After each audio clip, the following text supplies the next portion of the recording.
a tackle, making plays, I'm about to break some. Keep me off the ball, I run it back, I'm about to shake some. Ready to play, I'm ready to play. Hit hard like a tackle, making plays, I'm about to break some. Keep me off the ball, I run it back, I'm about to shake some.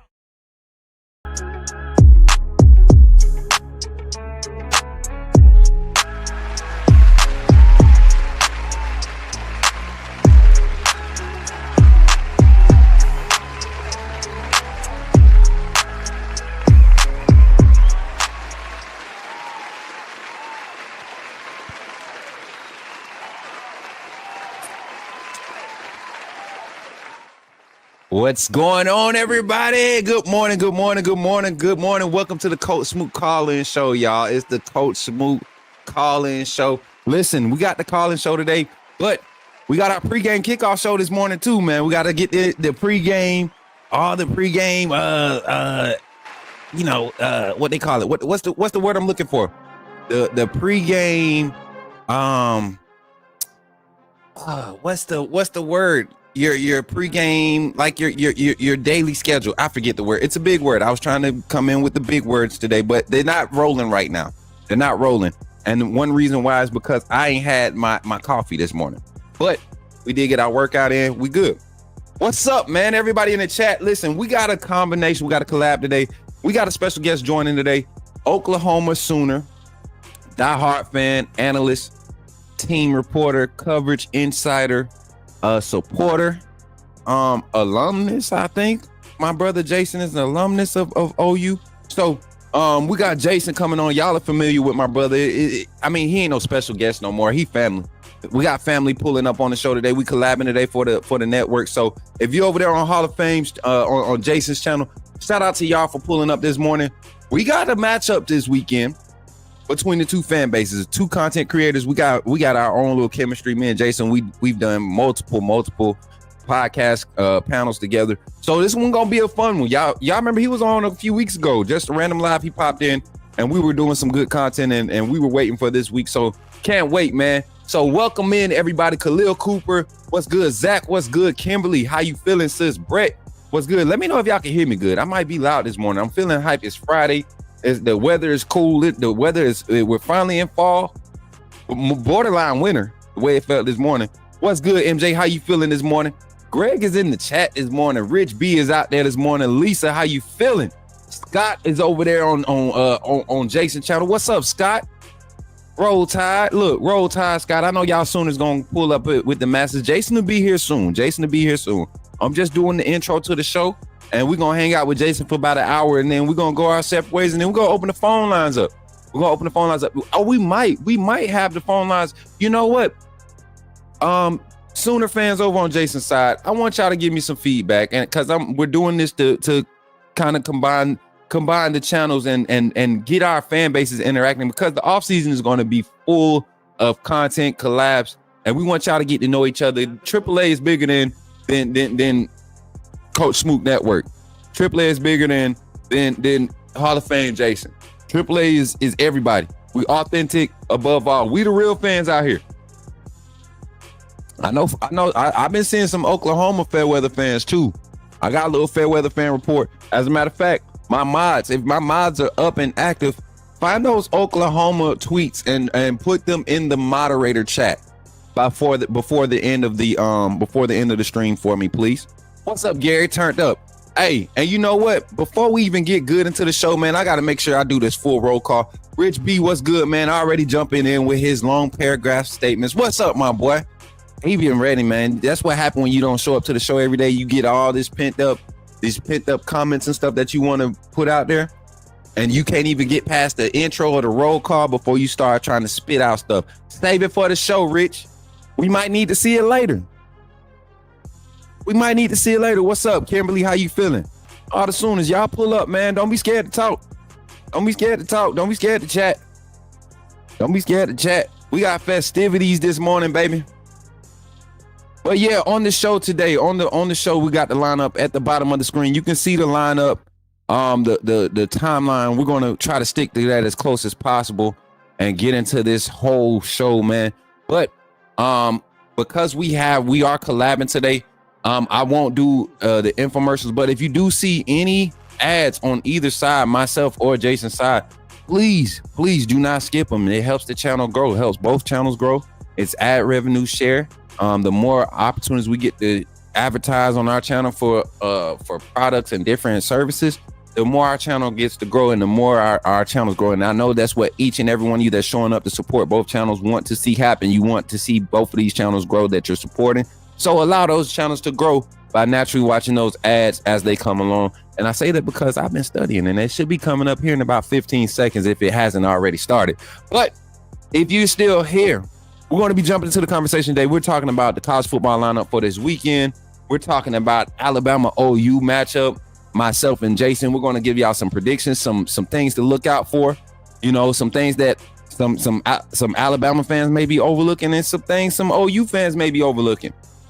And even on that today, man, you want to be a co-sponsor on today's stream here on the Coach Smook Network? It's easy. Want to be a co-sponsor? 5 gifted memberships, Cash App, PayPal, Venmo, direct donations, which the links can be provided in our chat over here on the Coach Smook Network side. And all green super chats will be recognized as co-sponsors on the stream today. And because we're collabing today, if you donate green super chats to Jason's side, we'll acknowledge you as a co-sponsor on the stream today too, man. This is a full out collab. This is what I love to do. This is something that I've been waiting to do with a content creator that I believe is putting in just as much work and going just as hard and ain't in their feelings about a little trash talk. I love it, man. Me and my brother Jason Watkins. Bino coming through with the $5 super chat, joining that co-sponsor banner for today's stream, man. I'm telling y'all, my squad gonna come in, bro. We got some shooters over here with the super chats. I appreciate them. They know our super chat goal. We got a $20 goal on the stream. They approved it, not me. They approved it, not me. So we already halfway towards our super chat goal on today's stream with Bino hitting us with the $5 super chat. And then not just Bino coming through, but my brother Brett Sully. Ayo Sully is in the building with the $4.99, starting the stream off right. One more day till we take over Norman. You better tell him something. You better tell him something, Brett. And then Zach rounding it off with the third one. Zach coming through with the $4.99 super chat. That roll, baby, let's go. Zach, I it's Friday. You know I'm gonna act up a little bit today, Zach. You know I'm gonna act up a little bit. Where the squad at, man? Cornelio, what's good? I see you over there checking in for the Sooners.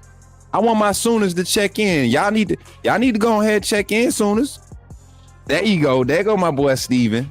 Hey, Steven, I heard you play NCAA, man. You want to represent the Sooner Nation and play me? If I could get this gaming stream set up the right way you want to play me, we might have to record it off stream because I don't know what's going on. Or maybe if you got a streaming set up, maybe you could stream it and I just record it to my platform. Them horns in here. Look, them horns in here. Hey, who you pulling for, Drew? Who you pulling for this weekend? Y'all got your own y'all got your own mess to worry about this weekend, though, don't it? Who Texas got this weekend? We're gonna talk about those games coming up this weekend. I appreciate y'all for pulling up. We're just trying to give everybody a chance to pull up and get settled in before we start talking, right? Before we start getting into the analysis, because we don't want everybody coming in asking questions about stuff we covered. We want to give everybody a chance. And then I'm trying to get it as close to time to where Jason can do what he do, come in, settle down, and get settled in. He had to go take his daughter out. Y'all know he got for y'all that follow him, he got his dog, man. That dog runs him. He don't have no control of his life. That dog runs him. So just so y'all know. But y'all, welcome in again, Zach. Everybody for the super chats, man. Coming in, going crazy this morning. Hall of Fame is in here. I'll be there in a few minutes. Hall of Fame fan more. He already talking that crazy noise over there. To his look. Hey, listen. You know what's sad though? It's going to be crazy because me and Jason got to have a conversation to start our Alabama-Oklahoma talk, and we got some footage to reveal. Got some things to dissect, right? But we really going to talk some football because I think a lot of Sooner fans are tricked. I'm not even going to be nice today. I'm going to be straightforward. I'm going to be realistic. I'm not sunshine pumping. I'm talking from a schematic standpoint, stats. We talking numbers. We talking skill sets, personnels. We talk philosophies. We're going to break it down. I just think Oklahoma in a bad situation this year. I said it coming into the season. Said it. I believed it. Regardless of the injuries, and we're going to talk about it, but we're not just going to focus on that. We got a lot of games to talk about, y'all. So right after this infomercial break right here, I just want to give a shout out to my sponsors. And then when we come back, man, we're going to dive into the content of today. Once again, I'll run that schedule by y'all, and then we'll give a shout out to my sponsors. Y'all check it out, man. Here goes the schedule for today. Here on the Coach Smook show, on the Coach Smook call-in show, collabing with Hall of Fame college football Jason Watkins, man. My brother from another mother. Y'all check out this schedule, and then we'll run this sponsor promo. Check it out, man. This is what we got for y'all today.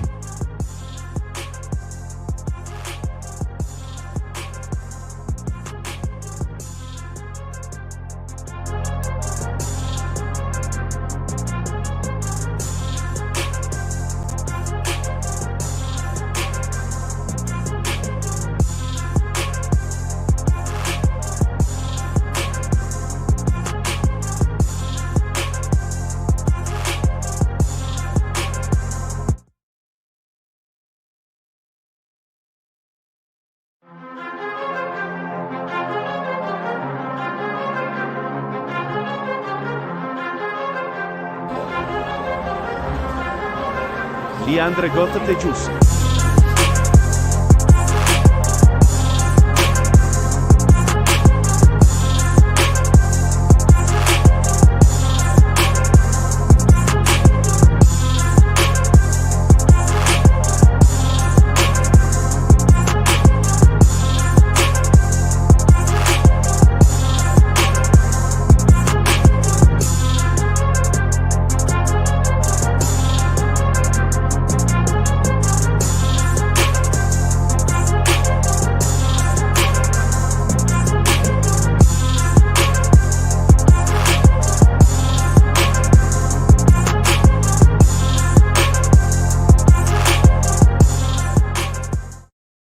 All right, let's get into this conversations today, man. We got a lot of games lined up for this weekend, man, and I'm going to introduce a few of them to y'all. So we can talk about myself and Jason when he come on. We're going to talk about a few of these, but a few games that stand out to me for this weekend. This weekend's lineup is going to be good.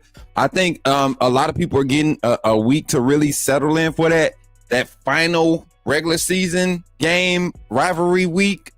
Phil, y'all know how it gets around this time of year. The rivalry games are coming. We got Iron Bowl next week. We got all these other games next week, but there are some games this week that some teams need to focus on if they want to get a bowl game, if they want to remain in the college football playoff runnings. Like, there are some games to look at. So I'm kind of don't pay attention to how I'm looking off to the side. That's my other screen. But so what we checking out today, the one that stands out off rip outside of our conference games, outside of Alabama and Oklahoma, not Alabama, but Indiana and Ohio State. And to me, I think this game is getting a lot of hype only because Indiana is undefeated. Now, to sit here and act like Indiana is not playing solid football and they're not handling their competition would be crazy, right? We're not going to sit here and act like this team isn't handling business. They have a schedule that fits. The strength of schedule is weak. They've only played, I think their only ranked opponent that they've played was Michigan, if I'm not mistaken. And we all know what Michigan is looking like. I don't even think they played Michigan last week, and Michigan wasn't even ranked. That's the only opponent on their team. On their roster, on their schedule. Let me slow down because I'm getting excited talking about this trash matchup. That's the only opponent on their schedule that was like, if you look at the preseason rankings, strength of schedule team, Nebraska maybe was the only other team on that schedule that was possibly projected to give them a run, but Indiana exceeded expectations, and because of that, everybody was expecting this team to be, on the way up, but they weren't expecting them to be undefeated. So because they've exceeded expectations and they've handled their schedule, they've won these games up until this point. Their most notifiable win is over Michigan.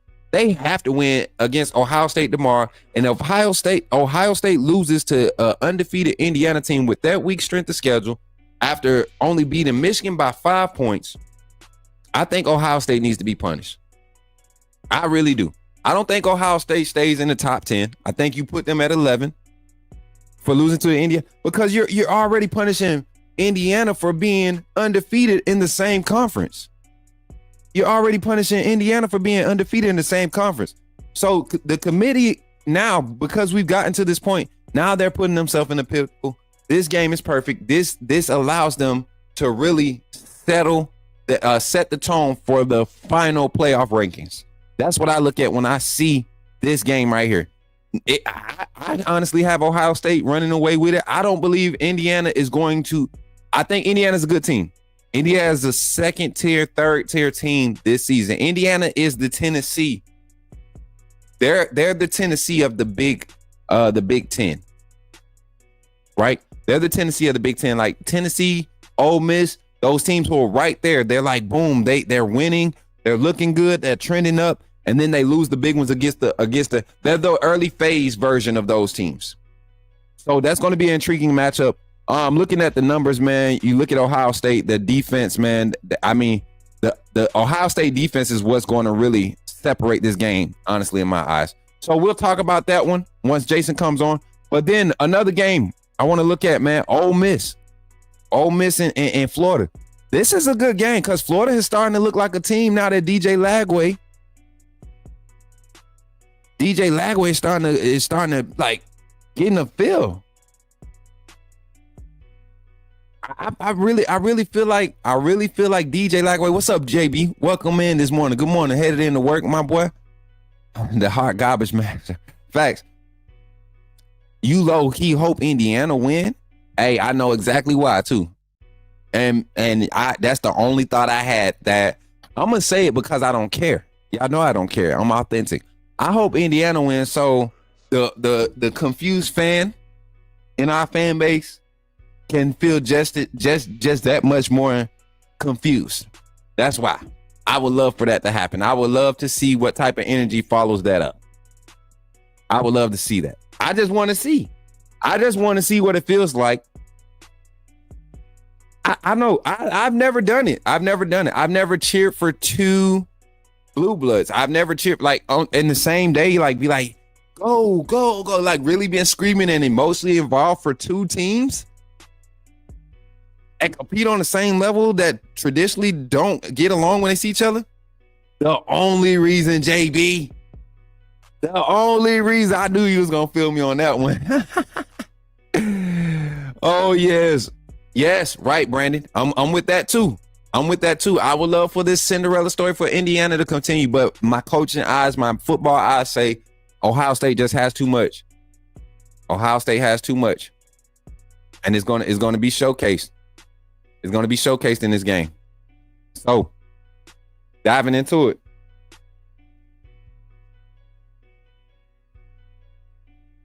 Give me a second. I just got a text. I'm sorry. I don't like when this happens, but I do like when this happens.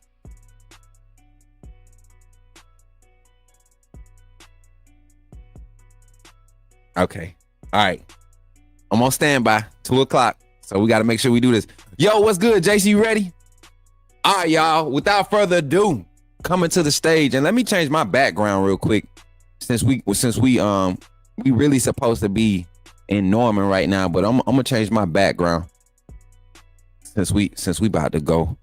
We're going to it. We got a brotherly war going on right here, y'all. So coming to the stage, my Pillsbury bro boy,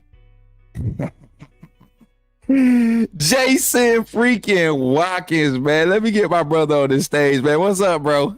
What's up with you, man? Nothing much. Let me get the right camera view up here first. What's good, man? What's up, bro? I just always gotta throw them horns down because this is what you do at the start of the show. I'm always with that, man. I'm always with that. And everybody know, I'm always anti-Texas. I even allowed you to trick me earlier in the season to believe that y'all were going to beat them. You remember I did that on live for my brother. I did that for you, Jason. I didn't realize how bad it really was at that point. I don't want to talk about that game. but because you my brother, I was willing to do it. So we jumping into this show, man. We got a lot of college football to talk about. I was introducing the games that we want to highlight. But before we get into it, man, go ahead and give your shout outs, man. Talk to your people. Everybody, Jason Watkins here on the show this morning. Give it up for him, everybody. What's up? shout out to the Hall of Fame fam. Shout out to the AAA fan, man. The AAA fan, they're always my people, man. But Mark Jam, Stephen G, my boys there. You know, you always got Neilio in here as well. Say hello to Kimberly and hey, Lisa and all them. Hey, everybody that's in here. I appreciate everybody coming in, checking us out. We're gonna have some fun. Yes, sir. And thanks for having me on, Coach. Man, it's I'm enjoying this already. You already know, man. We said it before the season started. We said we was gonna do it, and that's why all them extra streams. I didn't want people to get tired of us because I know how we do. Me and you, and even Coop, man. I wish we could have had Coop on. Like I rock with the Oklahoma boys, man. I rock with the Oklahoma boys. Like I rock with y'all content. I rock with y'all energy on screen. Like I could rock with it because it's authentic. It's raw, like what I do. So shout out to everybody and shout out to Neilio with the $10 super chat over there for Jason, man.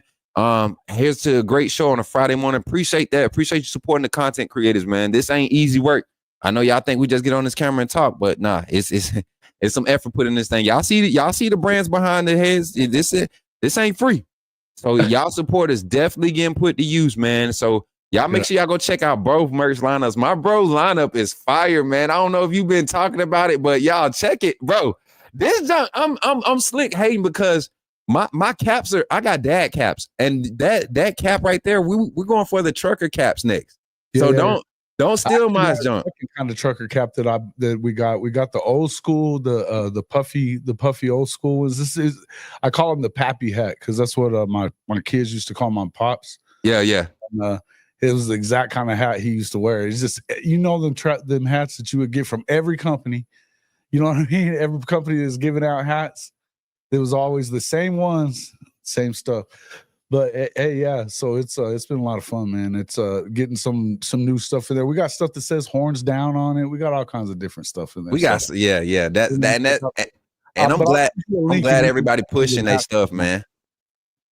I'll shoot you a link. You can grab one of them hats, man, on me, man. For sure. You can deliver it up.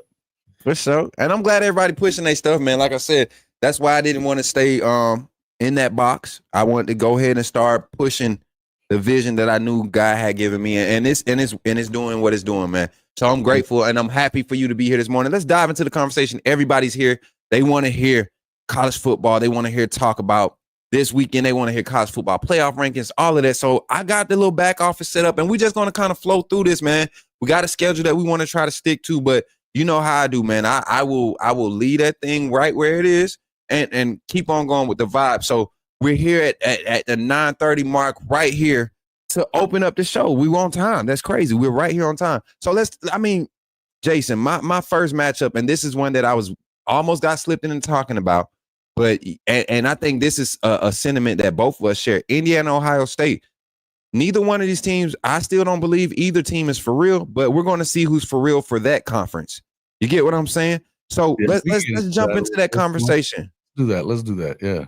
Yeah, so I'm gonna share screen here, and we'll get into all the ESPN breakdown and everything. But there goes the graphic we're gonna work with, and let me set the screen up the right way, and we'll run it like this, man. We'll just adjust as we go. What's your first initial thoughts on it, Jason? Talk to me. Indiana, Ohio State. Well, I mean, I think it's cool that Indiana's done what they've done throughout the season. I mean, no matter who's on your schedule, you got to play all the games, and they've won them all. So you got to give them some love. But if you look at it, just even more than just a couple of seconds, you realize they really have not played anybody the caliber of what they're about to deal with in the shoe. Playing in Columbus is no joke. And playing this level of talent is no joke. And, people were talking about, you don't believe in quarterback situation. I don't believe in him either, But I don't think he has to be that good when you've got two of the best running backs in the country in the backfield. You've got Chip Kelly running the offense. He's going to spread them out and run downhill. You don't have to be that good. And then defensively, they're probably one of the better defensive fronts in the country. We know they got a really good secondary led by a guy that probably shouldn't be there, probably won't be there for very long, I would think. But I think that they're really good. So I just think it's too much for Indiana, man. Don't you? Yeah, man. And I just look at the makeup of what Indiana does. They're not explosive on the offensive end. They'll hit you with a 25, 30 yarder in the right outside the red zone. But they don't have the top end speed on the perimeter to really get Caleb Downs and those safeties out of their, that you know what I'm saying, from pressing the scrimmage. Yeah. Is what I believe Indiana does great, which is run the ball, but Ohio State, they play the run just as good. And I don't think Indiana's offensive line is as good as their statistics and what they've been able to do. Styles make fights too, right? Right. I mean, so and you look at how Michigan's front, who was beat up, their defensive front was beat up. They handle Indiana's offensive line. That game was a lot closer. If Michigan had a quarterback this year, they're not 4 losses. What are they? 6-4 right now, or 7-4, something like that? Who's that?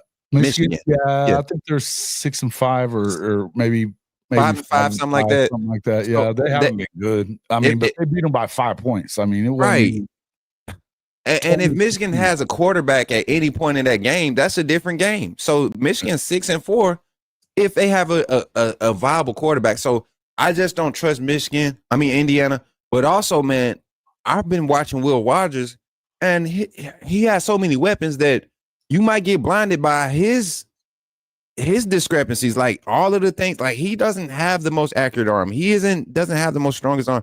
He does a lot of play extension. And they're not playing against top 10, top 20 defenses, and he's doing all of this creative stuff. So it's a lot to be questioned with both teams. But in this matchup, Ohio State has the edge for me. But my personal feelings, taking my football eyes away from it, I would love to see Ohio State lose to see what this committee does with the selection after this game. That's the only thing. And to see Ebony be mad about Ohio State losing. That's it.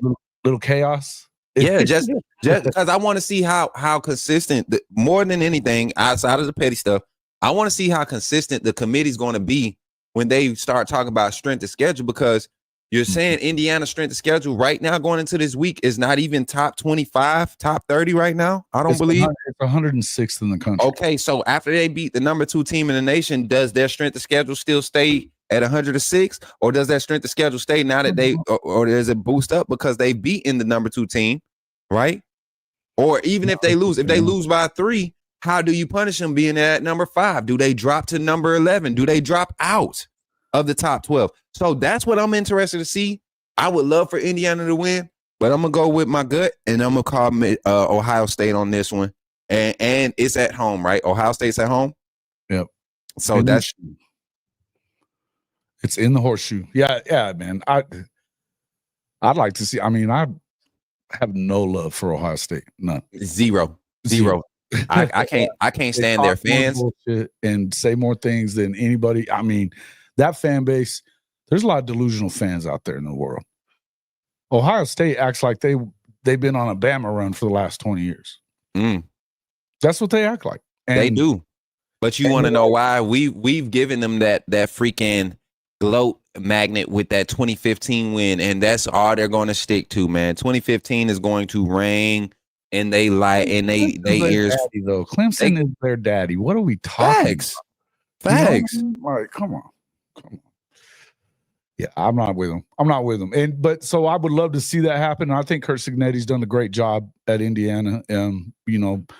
With us looking for an offensive coordinator at Oklahoma, they've been talking a lot about Shanahan, who's their OC. Bringing him on. I don't know that he's really in the running at this point. I don't know. But I'm like, I don't know. I haven't really seen them do anything that makes me. You got to do it against the right people. If they can go out there and make it a game for very long, I'm gonna have respect for that. I don't know if they're able to hang for forever. And it's just they don't have enough firepower offensively. Defensively, even on the defensive end, they're gonna have to play a lot of safe coverage over top. They're gonna have to play a lot of safe on the back end, and that takes a lot of what they don't have great team speed on the defensive side. They're just disciplined. They're solid and sound in tackling. You don't see them. They're not penalized. They're one of the fewest, most least penalized teams in the country. Yeah. So Indiana, they have to play a perfect game to give themselves a chance.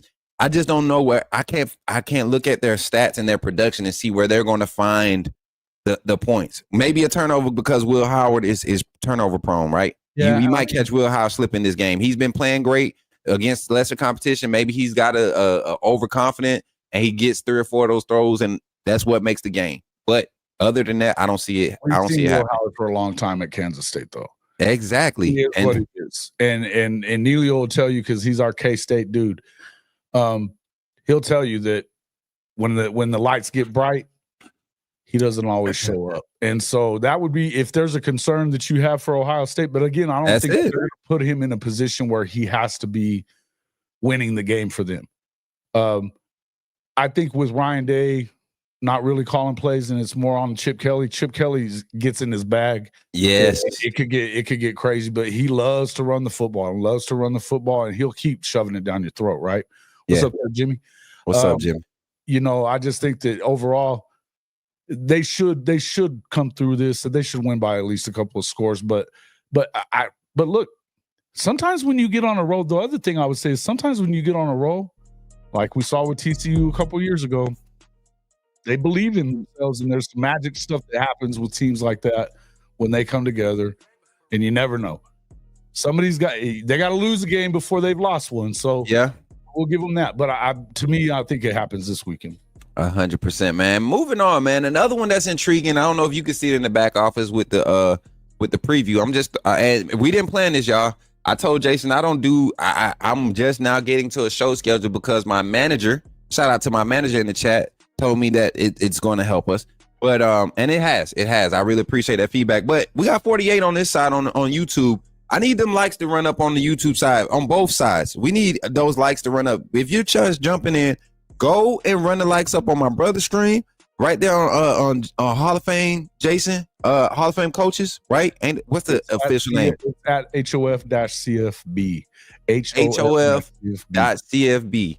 All right, y'all go check it out. He's live right now. Go make sure y'all run the likes up over there, and then also run the likes up over here. No need to be rubbernecking and not hitting the like. Y'all know y'all enjoying. Wipe your feet. Wipe your feet before you come in the house. Yeah, please do, because we don't want none of our championship or going over there and rubbing off on them, and they all of a sudden get lucky this weekend. All right, but another intriguing game, Jason.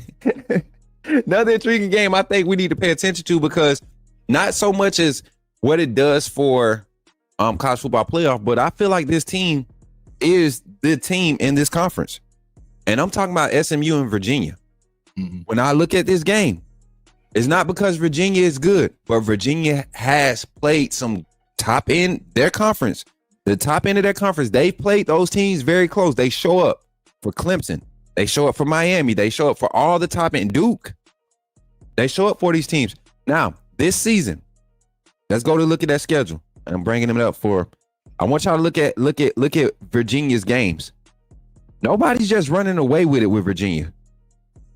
In no games. Nobody's running away with it. North Carolina was probably their worst game, and I watched that game. That was just a sloppy game from start to finish.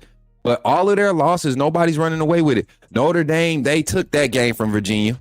They took that. The refs took them out of that game early. That's the game they lost 2 of their guys to the targeting, BS targeting call. They're defensive players.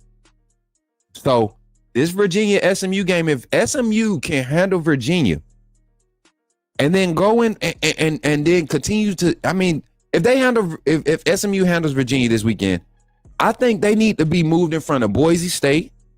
I think you got to look at Notre Dame, NIU loss early in the season, right? And push them back, because SMU is playing better competition than Notre Dame, but you got Notre Dame ahead of SMU. So this is a big game for SMU. If I had to pick a win, I think SMU is doing it, man. I love what they're doing right now. What's the coach's name over there at SMU, bro? Man, if you hadn't just said it, I'd have it. It's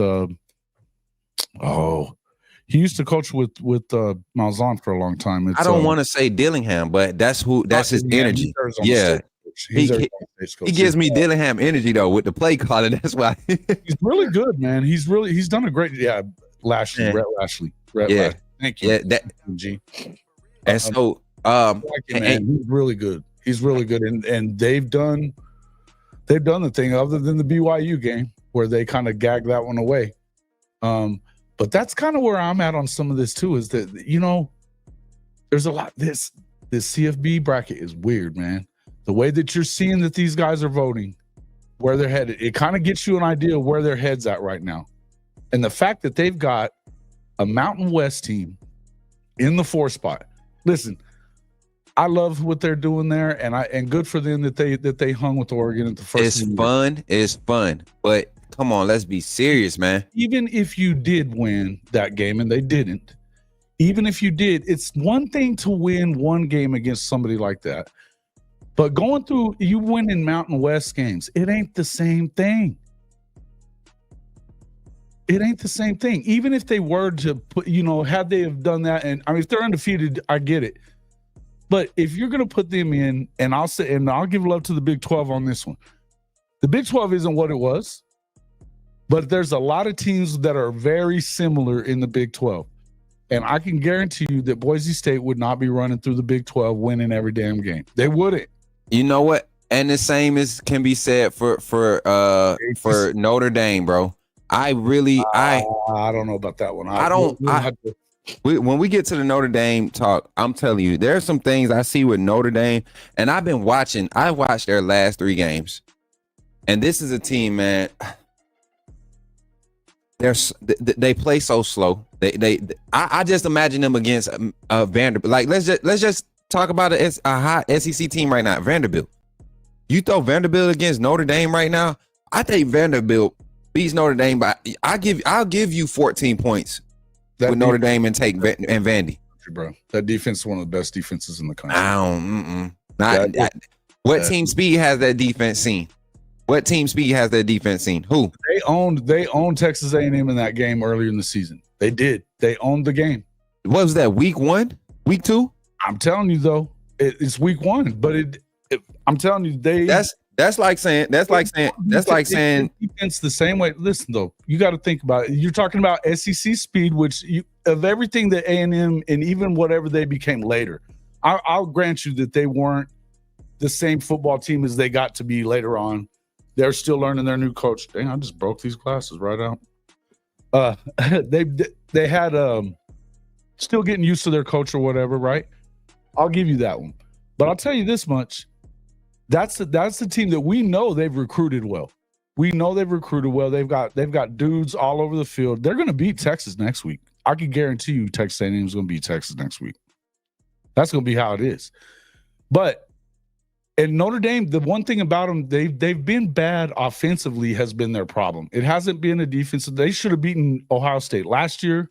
Coach will tell you if they had a dead body on the line when they didn't have enough dudes they had 10 guys and they trying for it on that 4th down and didn't have enough guys in there. They get the other inch that they needed to get into the end zone if they had a dead body on the field, he says. I agree with him. But what they did was they went out and got Denbrock from LSU. We've seen what that's kind of done to them.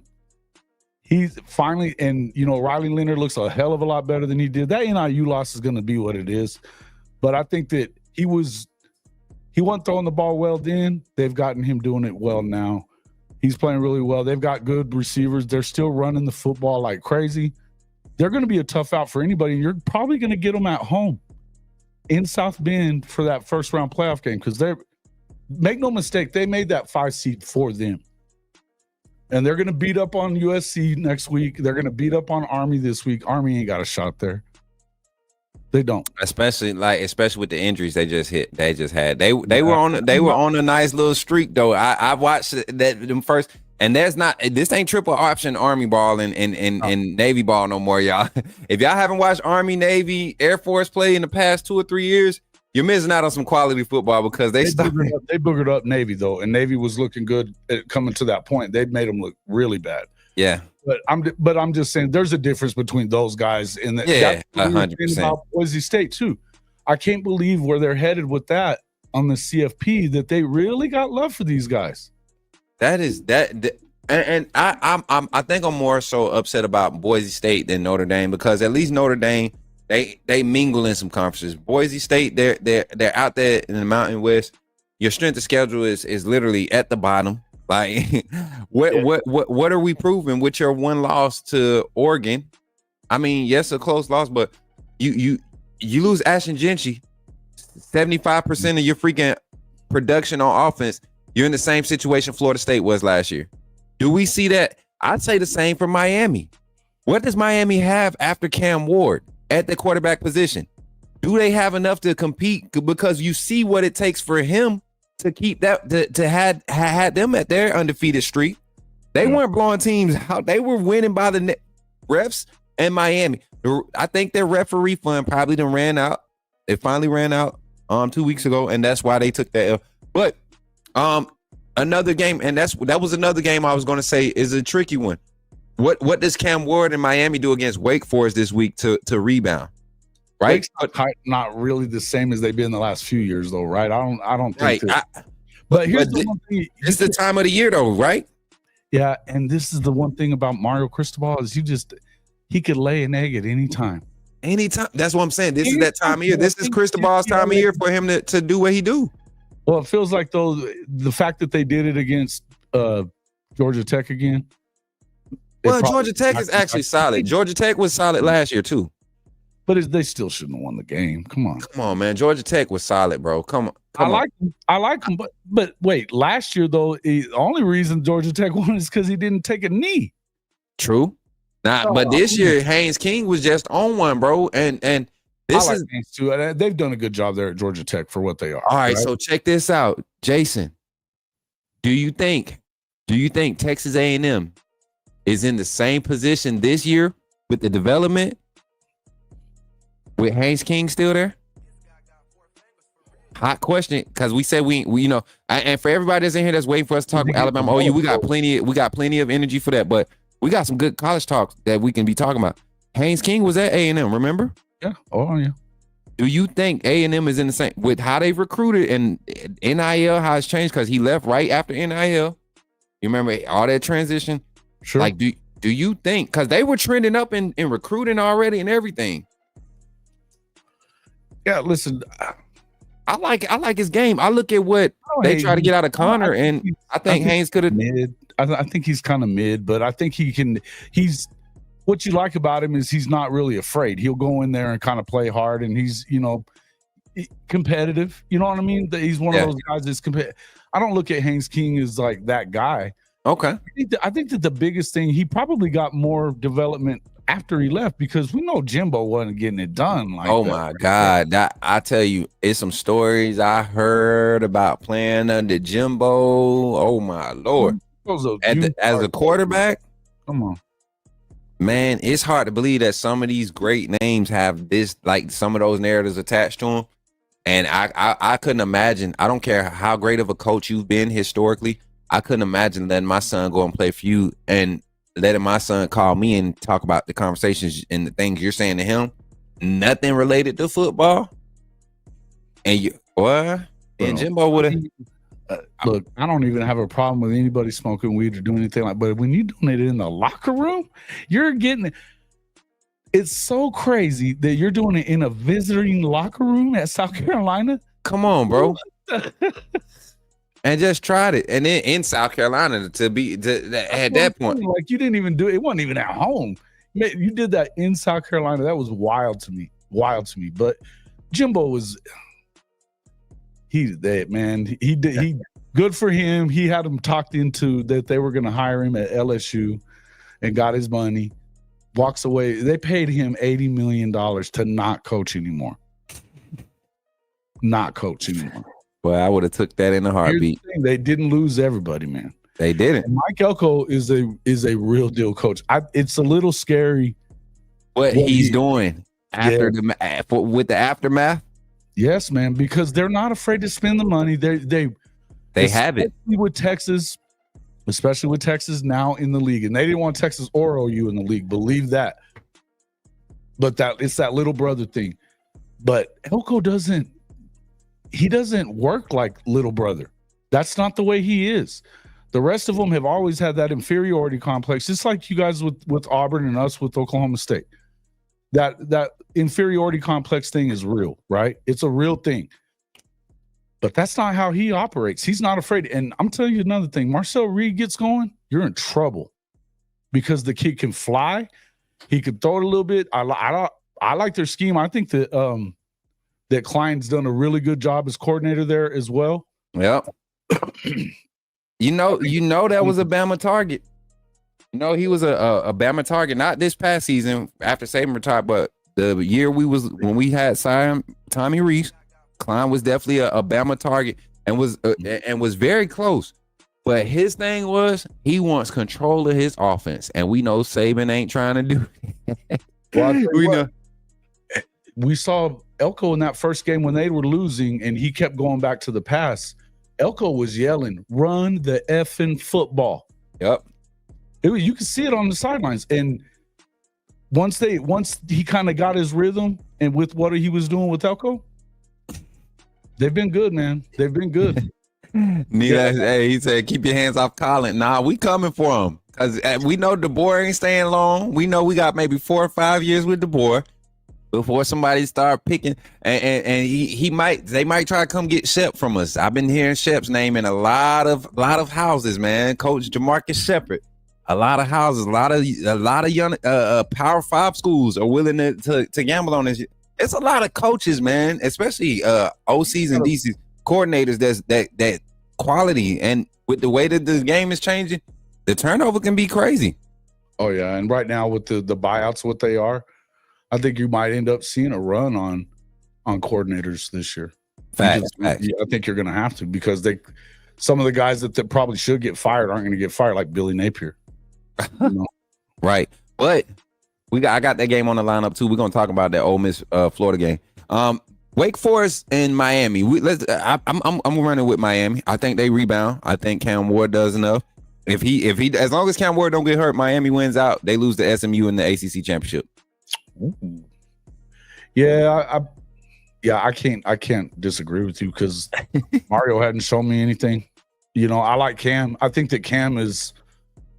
Well, I think the two best quarterbacks in the country it's Shador and then Cam Ward. 100%. I agree with that. So I agree with that.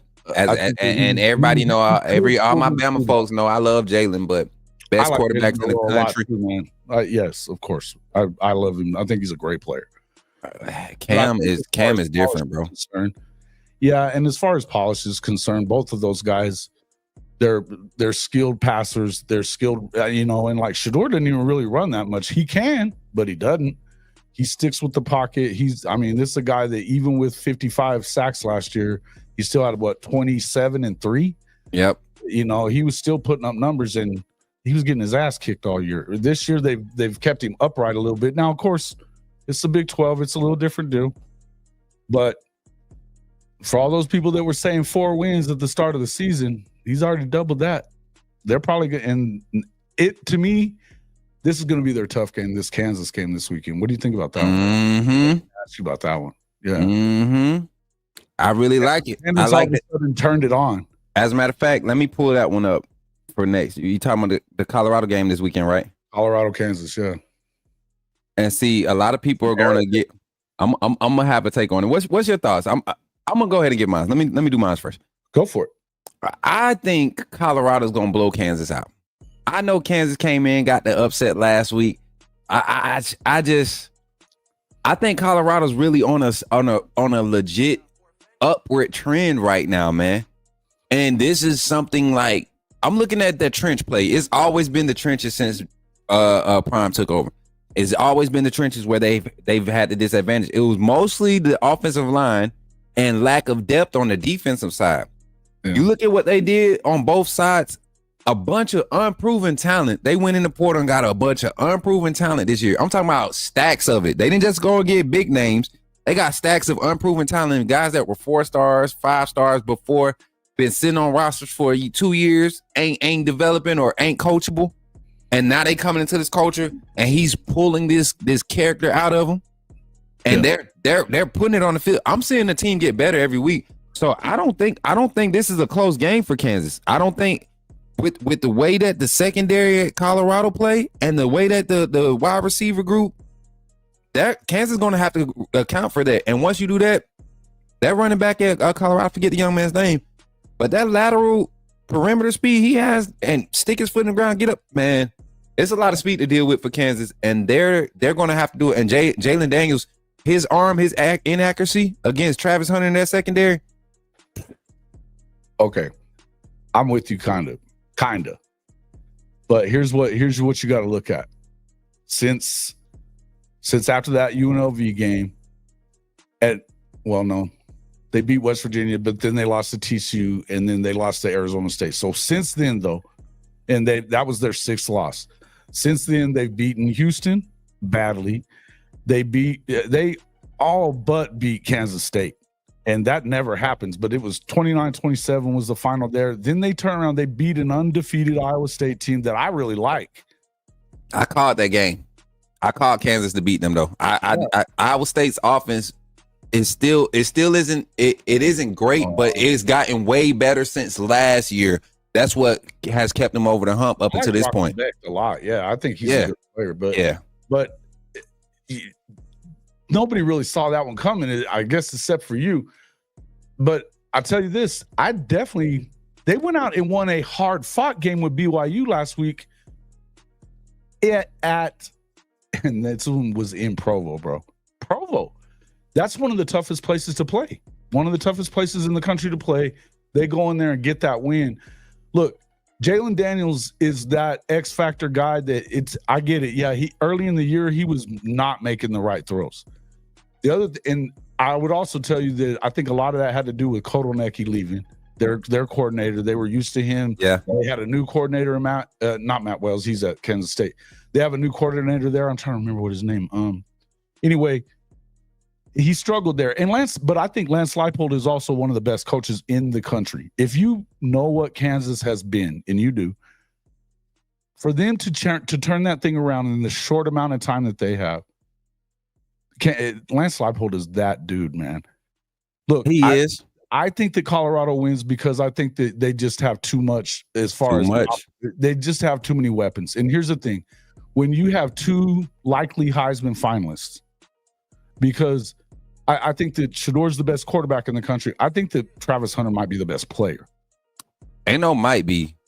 And you're talking about a fan of a team that has Jahad Campbell, Jalen Milroe, Kendrick. I think Ryan Williams might be the most explosive player. Ryan Williams, right? You get what I'm saying? I got all these players that I watch every Saturday, and I could turn on the Colorado game, and I could look on the field, and 12 is different from every player on the field.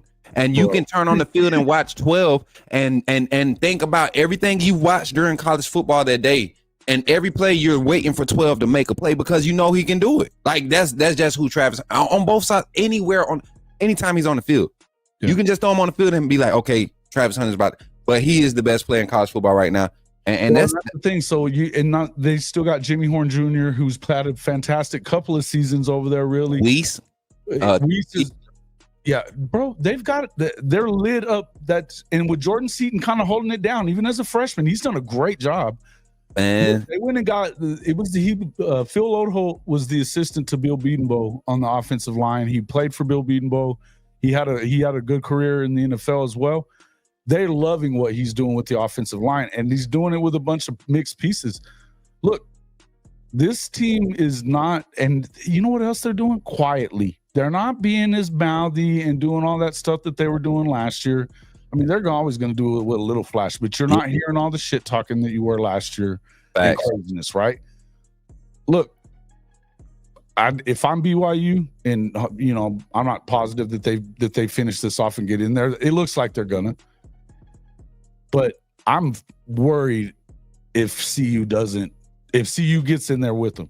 If CU doesn't lose this game and mess up their chances to get in with them, they're going to beat BYU. They just got too much firepower. Too much, and that's my deciding factor. This Colorado team have it though. They're healthy at the right time.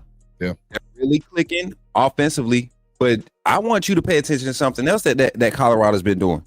Colorado has been forcing turnovers the past 3 or 4 games. I want to believe, and I'm gonna pull the stats up. Let me pull this up. I want to say the last 3 games they've went on their little streak of turnovers. So against Utah, which I believe was one of their best wins of the season, when they blew them out, and when they dominated Utah, the run game and pass game, it wasn't just like Shedeur scrambling and making crazy plays, but then the defense forcing turnovers. Utah was one of the most least turnover. I think there was the turnover differential. They were +4 or something going into that game. +4 Utah was, and man, come on, man. This Colorado team is serious. I don't think they're elite. I just think they're on the trend right now to where you don't want to see them this weekend or next weekend. Now, maybe after another bye week where they got some time to really just get caught up in the distractions and stuff, that's when you want to see them. But this team right now, on the field, coaching wise, schematically, they seem to be coming into a groove, and Kelly is doing his thing too. I would just warn against Jalen Daniels is electric. When he's playing well, and he's played well for the last month, he hasn't been turning the ball over anymore. The dude can get you both ways. He's another one of those kind of quarterbacks that, man, if you think you got him in the backfield and all of a sudden he squirts out and he's out for 50 yards, man. He's just that kind of guy. I'm telling you, this is going to be a tough one. It's an Arrowhead. I don't know that Arrowhead really helps him, right? I don't really think it does. I don't. I think that's what hurts them more than anything. I think it hurts them. It could hurt them. I don't know what it's going to look like. I think we'll have to wait and see. But I'm not going to tell you this is going to be an easy win. But I'm going with Colorado. I do think CU wins it, though. I do think CU wins it. I think they're on a run. And they believe in themselves. And there's, like we just talked about with Indiana earlier, when you get on that little hot streak and you win these games, and like, look, Utah beat the hell out of them last year. Mm-hmm. Well, it may have been a little closer than that was actually a decent league. It was a decent game, but they didn't have Cam then either. This freshman, but man, they kind of owned them. They dominated it early. Utah started making a little bit of run, and then they stepped on their neck again. When you start having those little things happen the right way for you, momentum's the deer. You know how it is. Yeah, man, and that's what college football has become, a game of momentum, a game of swings, because of how potent the offenses are, how quick they can strike, and you really can't dictate the game with defense as much as you really have to have keyed on a weakness that they just can't work out of, and that's very seldom that you're able to do that at the college level. You can do it a lot at the high school level. You can even do it at the NFL level once you got a certain amount of injuries and just timing and everything is off, because you can't bring guys in that's going to know your system, that's going to fit all this and get practice done in 2 days to be ready for Sunday, like all of that. So college level, it's a lot harder. So when you get exposed like that, it's not hard to stick with. Let's kind of run through these next few ones, man, that I'm going to talk about so we can get to our talk, because we got the phone call segment that I want to get in today. Everybody excited about our matchup. I think a lot more optimistic Oklahoma fans waking up this morning, which is I don't blame you. There's reason to be. You start looking at the numbers, fandom aside, you start looking at some things on the field, regardless of injuries and everything. As an Alabama fan, you probably are excited. But then as a coach, somebody that sits up in the box, that's spent some time in the box, these are the games where you don't really have nothing to really go off of, because they're still figuring it out. So you're trying to figure it out. Right. So you're playing on the fly just like them, especially on the defensive side against Oklahoma. So we're going to dive into that. But a couple more big games right here. I'm going to just scroll through them right here, Jason. We got Oklahoma, Florida. Ole Miss, Florida. I'm sorry, Ole Miss, Florida. I really think with this game being in Gainesville, Ole Miss got to be careful, man. Florida has been looking like a team though. I want to say even the loss when Lagway went down. No, when Lagway finished the game, and I think they had lost to. Bro, DJ Lagway looks like he is that guy, doesn't he? Bro, you remember all the hype behind him coming into this? Their loss to Georgia. That's what it was. The loss to Georgia. In the middle of that game, before DJ went down, that game felt like it was Florida's game. And then you see them turn around and come back. Kentucky game, they handled that. A tough loss to Tennessee last week, which I feel like they just got taken away from them. Oh my God, in the third quarter. And Tennessee lost that. And well, it's big for Tennessee because Tennessee doesn't ever beat them, no matter what. no matter what, they never seem to beat them, right? So to get that win, even though it was at home, I agree. Yeah, that and Florida actually looking solid. So I say Ole Miss, don't go to sleep. We know what Ole Miss is. They are trending up. They are playing solid. Defense, Pete Golden looks like freaking the Saban assistant that freaking rose above the ashes, like rose out of the ashes. Like Ole Miss defense look good. It does. I think that they're right up there with the best in the conference for sure. But look at how they stepped on Georgia's ass. Stepped on them. That didn't look good for Georgia at all. I think it's another one of those styles make fights things. I still think that when you look at the coaching here, it's not really close. Billy ain't the guy. He ain't, man. And we've been saying that since. And as much as Lane has had his bad moments, he's has his success this year too. So to me, I think he ain't losing to a Billy. I don't know. He's definitely better than Billy. Has Lane ever lost to a Billy?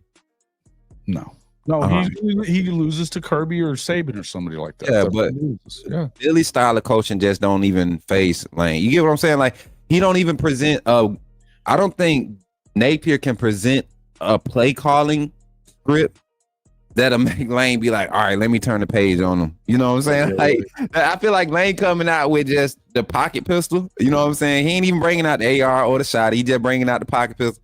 He gonna let off them 13 and then he going home.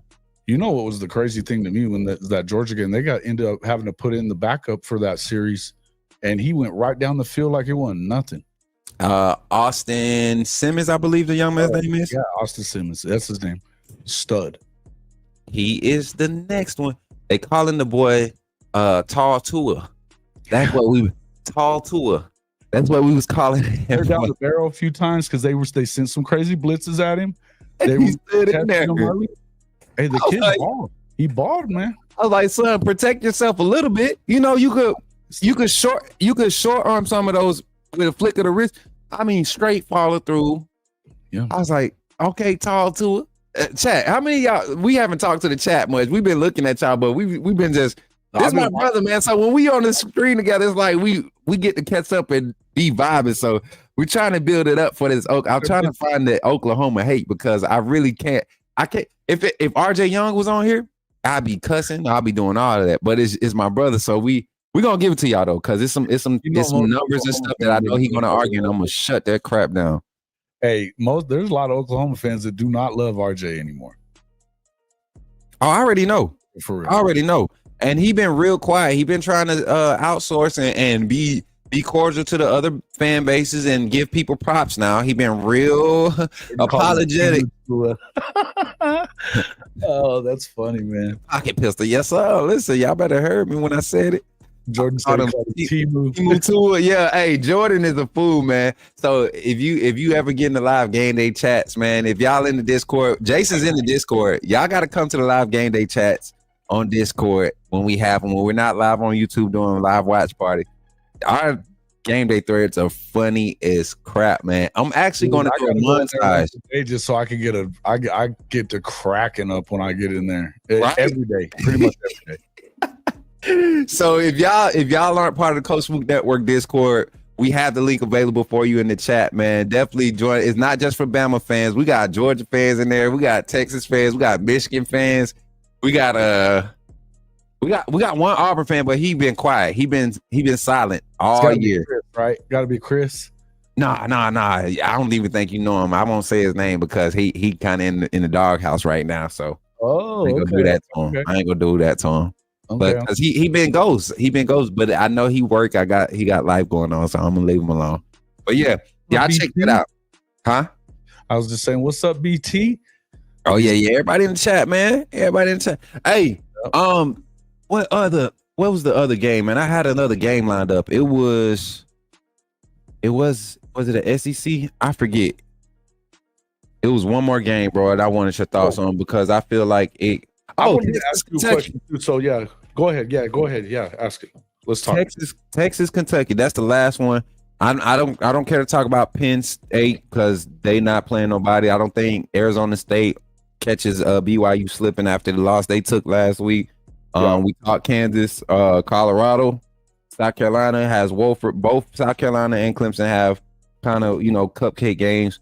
Missouri, they're on the downfall, just injury prone and all of that stuff. They're hurting them, but they got Mississippi State. Right, like Missouri just folded. Notre Dame, Army. Like I said, I don't think Army has enough, and they got some injuries on that side, on the offensive side, and they playing at the Yankee Stadium. That game always gets ugly. Boise State, Wyoming. I mean, Auburn, Texas A&M. If y'all don't blow Auburn out, I know something. If Texas A&M, and I don't care that it's at Jordan Hare. Auburn is a horrible team this year, bro. Yeah, they're a bad team. They're a bad team. Like, you turn the film on, 6 plays out of the 70-some plays that they run on offense, or 60 plays they run on the offense side are bearable to watch. And then the other 60 are just horrible. So A&M better handle business. Utah or Iowa State. I think Utah might beat Iowa State this weekend. I really do. And that's that. But the game I want to get your thoughts on, we in the SEC right before we jump into Alabama, Oklahoma. And this is one I know you're ready to dive into. Texas, Kentucky, man. Are you a part of the group of people that are saying Texas is going to blow Kentucky out, or are you a part of that group of people that, like me, and say don't sleep on Kentucky? Nope, don't sleep on Kentucky. And I think that this is one of the games that I said from the start of the year that Texas could lose. You did. I was just going to ask you that. Can you?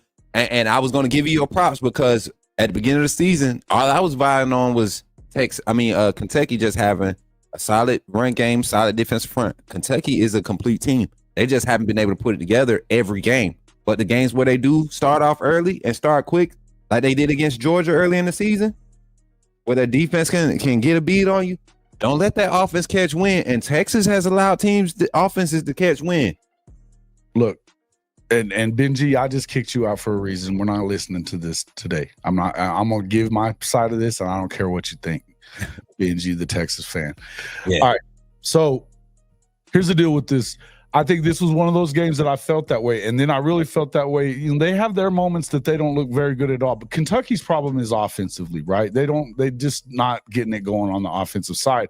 They've struggled to run the ball a little bit. That's going to hurt them in this game. But here's the thing. You look at this game last week. I mean, they got lucky and didn't have to go to Arkansas at night. If they go to if that game's a nighttime game, Quinn, hey, you know me.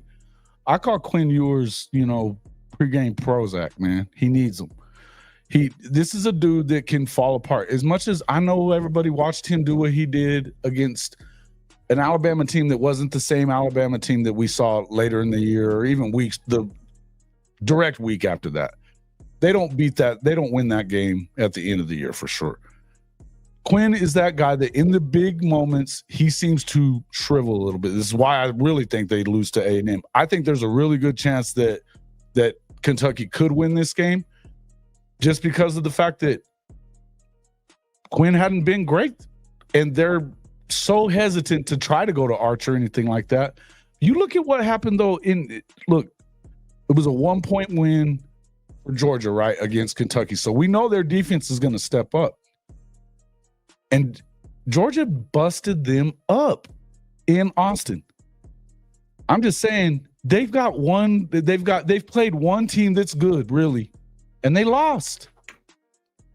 They're still where they are because they really haven't played a very good football team this year yet.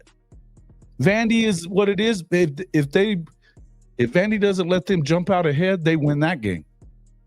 Right? You got to kind of play from in front if you're those guys, but they still almost won the game. I'm just telling you, I would tell you for sure that I believe that Kentucky could win. I don't know that they do. They could. They're losing to A&M next week though, and they're not, and they won't get in the playoff either when they do, because the dudes have not. They've played the most JV schedule I've ever seen for an SEC team. You remember when my argument to you, when we was talking about Oklahoma and Texas coming into the SEC, I said Texas, the way their roster is set up right now, what they're getting in the portal, what they got in the portal, and how their roster was already set up, and their schedule, if they can get to that Georgia game with 1 or no losses, Texas might be a 10-2 team. Did I not? I said this. I said they're gonna come in, but it won't be a reflection of how good they are. They're coming in, they're playing. I said they catching Florida on the down year. They catching Georgia. They might catch Georgia slipping because they got them at home.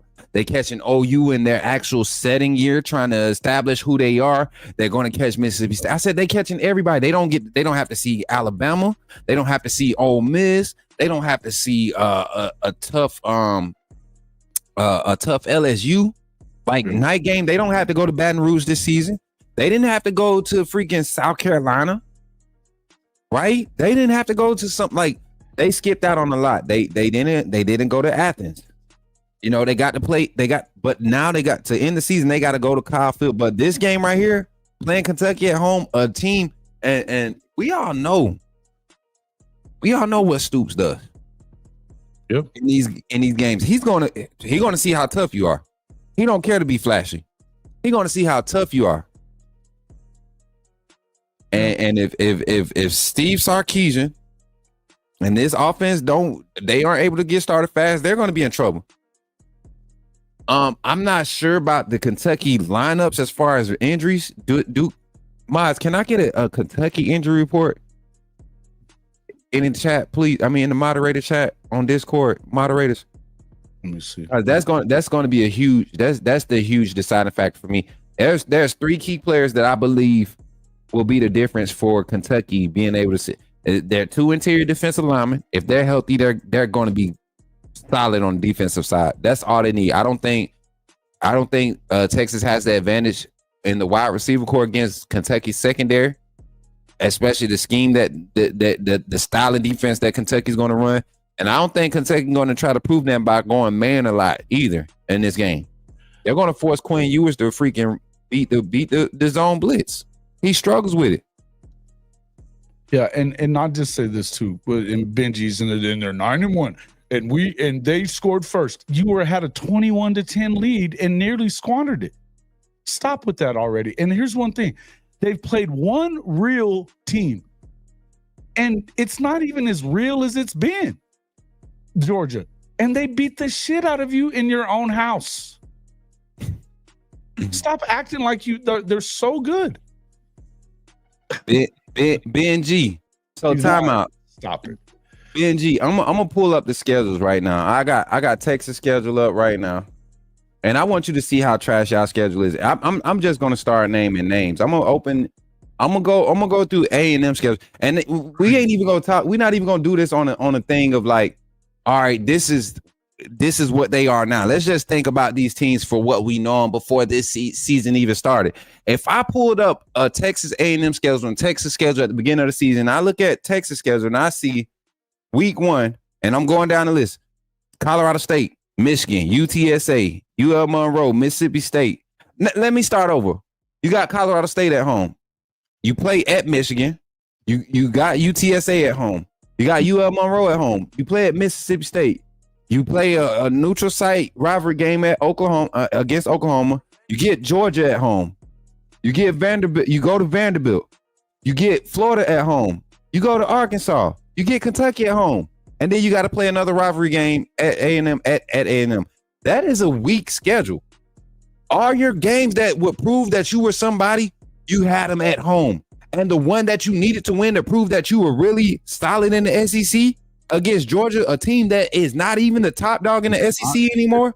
Georgia, this is the same Georgia that we've seen. Now look at you're going to sit there and we lose. We won by 2 scores. We beat Arkansas by 2 scores. It wasn't a 2-score game until you, at the very end, they go down. Last minute. Come on, bro. Put that in, bro. You're stop it. You're being delusional. And you're doing this more and more every week, bro. You got. Let's look at A&M schedule. You got versus Notre Dame, first game of the season, right? A top 10 ranked opponent even at the beginning of the season. I think Notre Dame was number 10 to start the season, if I'm not mistaken. Yeah, they were in the top 14 or number 10. I can't remember. They were definitely no, they were number 7. They were number 7.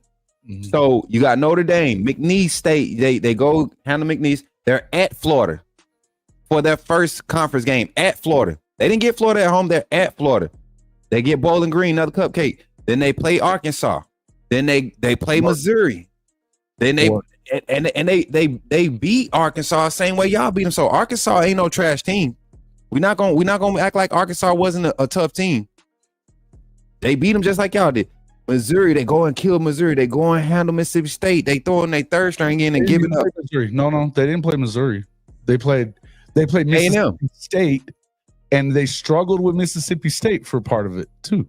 Oh, A&M, Missouri. Destroyed Mizzou. Yeah, they destroyed Mizzou.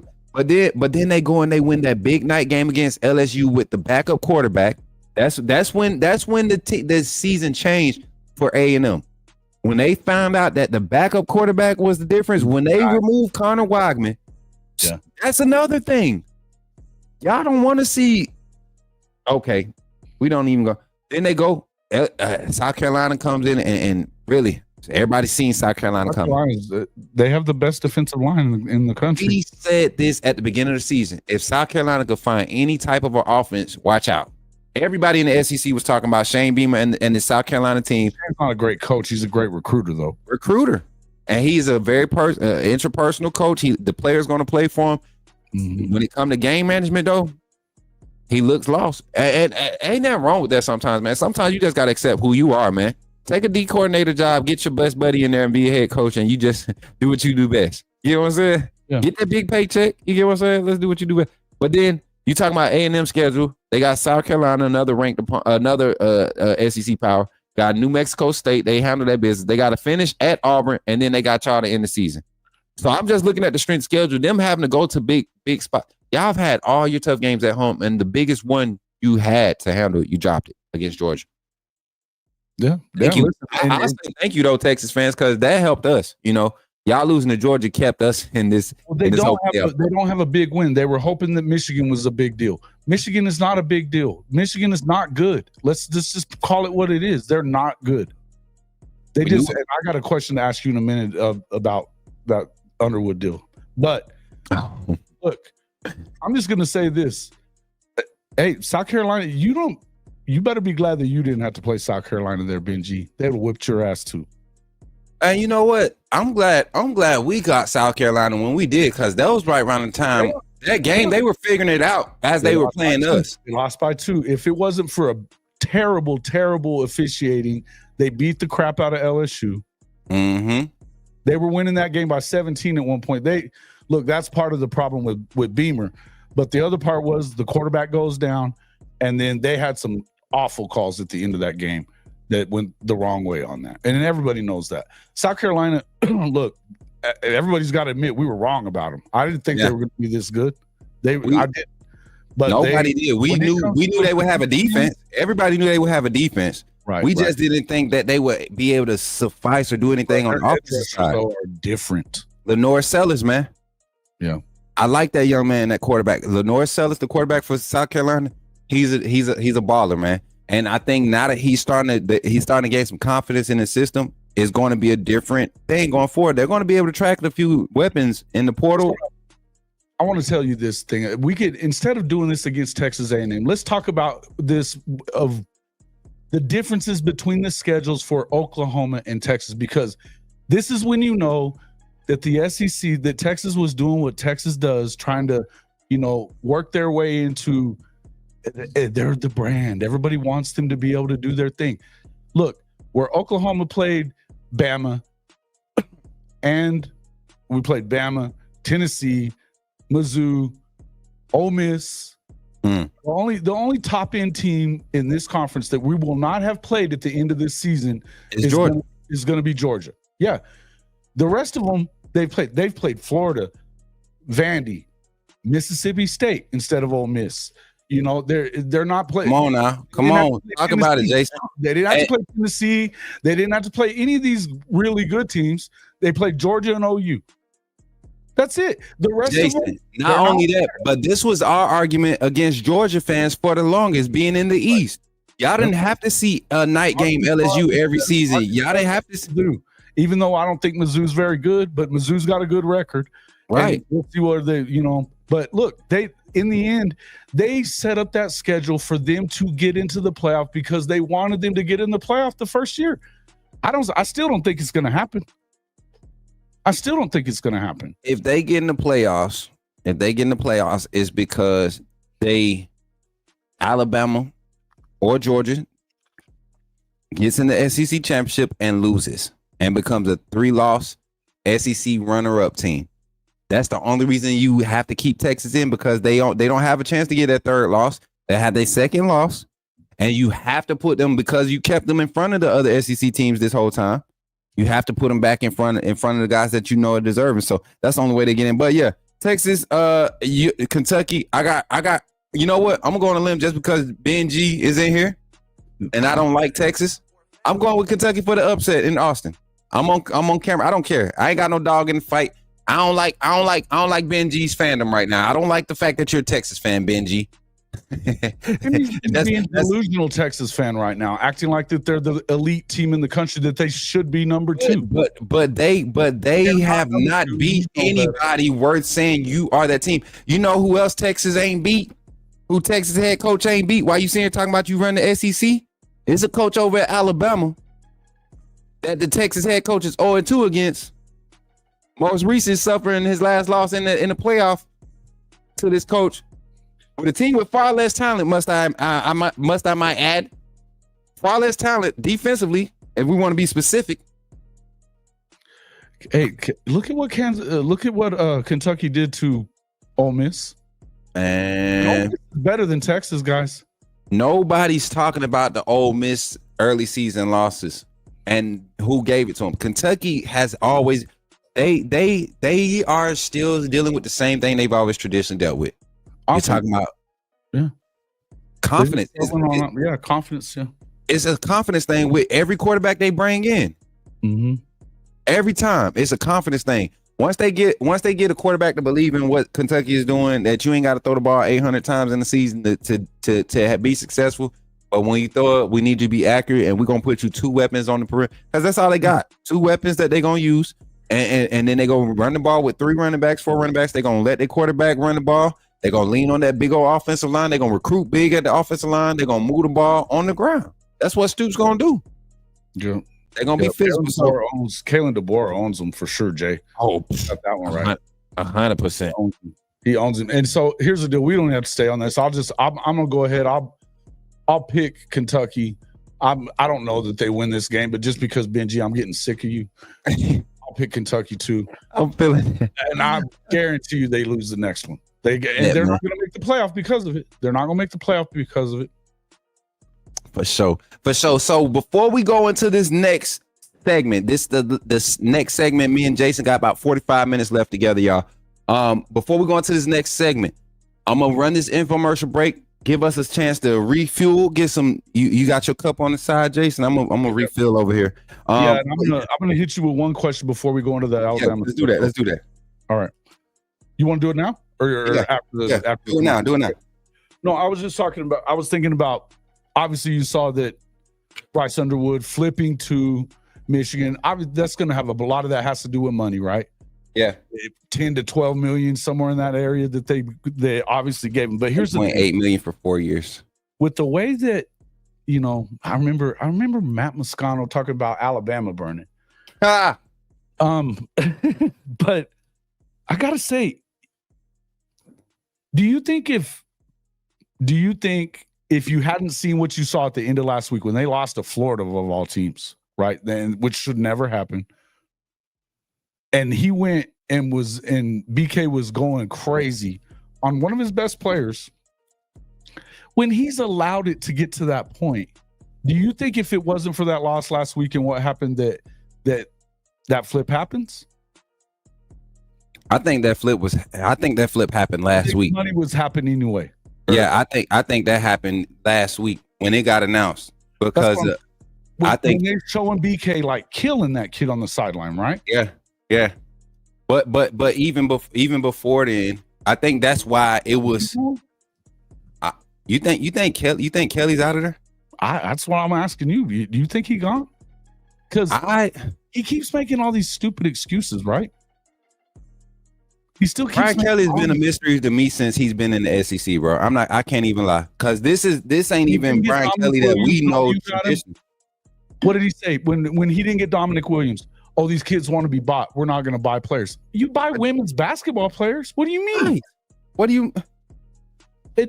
Don't tell me you're not buying players. And Underwood was going to get an $8 million from him, from what we understand. Everything that he does is. I think he's a decent coach, but the guy is. You can't buy anything that he says, man. He's full of shit. Nothing is real. Nothing, right?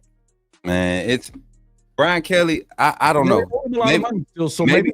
Maybe 2 more years. Maybe 2 more years. They kind of just deal with it because you look at the turnover. They might be trying to see what this first initial wave of NIL adjustments and fallout looks like. Because it might fall back in his lap. You know, Kelly is weird like that. That first year or the second year at LSU, that was a weird year for him to have the type of success and turnaround that he did. It might fall back in his lap because he's not doing nothing outrageous. You know what I'm saying? He's not doing nothing. He's not breaking the rules in the aspect of, you know.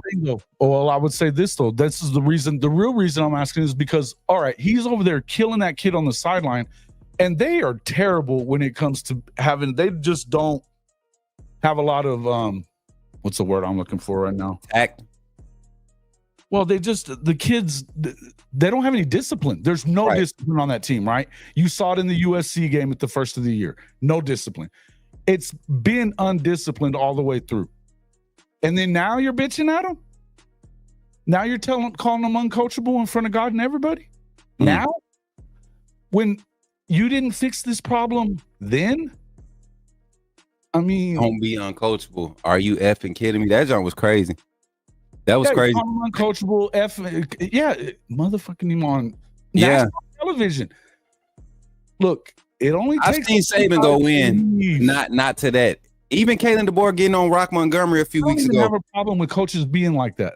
Yeah. The point is you should have done that in the USC game. Where was that energy? Right. Yeah, he waited to show any fire beating on the table after it with his water bottle. That was lame as shit too. Come on. Diva, man. Divas, that's what they do. But yeah, that was a weird situation. I don't think it had much weight on the Bryce Underwood thing, though. I'll tell you that from I don't think so. I think from the people I talked to when that information wasn't necessarily leaked because now it's public information. But when it was made public, I was told that the deal was already made. It just wasn't announced. Portnoy was really trying hard to make sure that happened, right? Dave Portnoy. Yeah. So even because the thing was they wanted an announcement before the game. You know how that does. And that's what these marketing teams are doing for these universities now in recruiting. They know that emotions are swayed in these big games. So yeah, and they wanted it before the big game. But yeah, and you know, a lot of that had to be front loaded. We can't, not necessarily on paper, but I mean, they were working on it. They even had Connor Stallions working on that. He's working at that school as the offensive coordinator. Stop it! This is making too much sense, Jason. Don't make it make sense for everybody. Yeah. Don't make it make sense for everybody. Hilarious. Hey man, I love college football. This is the pettiness of college football fans knows no bounds. None. Zero. But let's get into our segment, man. We done cut in about 5 minutes into it. Let's get into it. I'm gonna run this infomercial break, and we'll be right back here on the Coach Smook Network and on Jason's channel. I keep forgetting the HOC college football. Hall of Fame college football on the other side, man. We'll be right back with y'all, man. Hey, I'm here on the Coach Smook Network. If you want to join the AAA family, something that Jason's a part of, that's crazy. He's actually a part of the AAA fam. Y'all take a moment to try to become part of the AAA, to join the AAA family. Here on the Coach Smook Network. Like I said, getting that Discord, you get recruiting insight, all of the inside news, the authentic approach to it. The delivery is always going to be engaging. You want to get a part of it and help this network grow, continue to help the network that we're building and grow. This is how you do it. Check it out.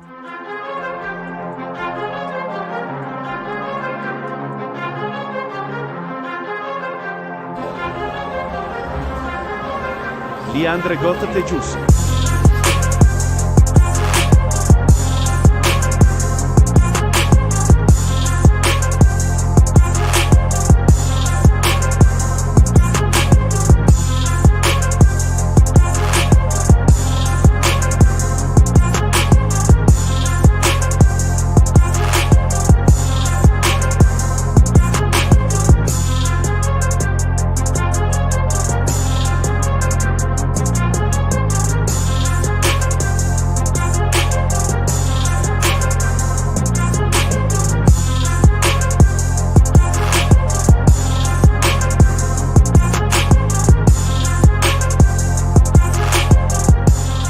Glad you chose to stop by the channel today.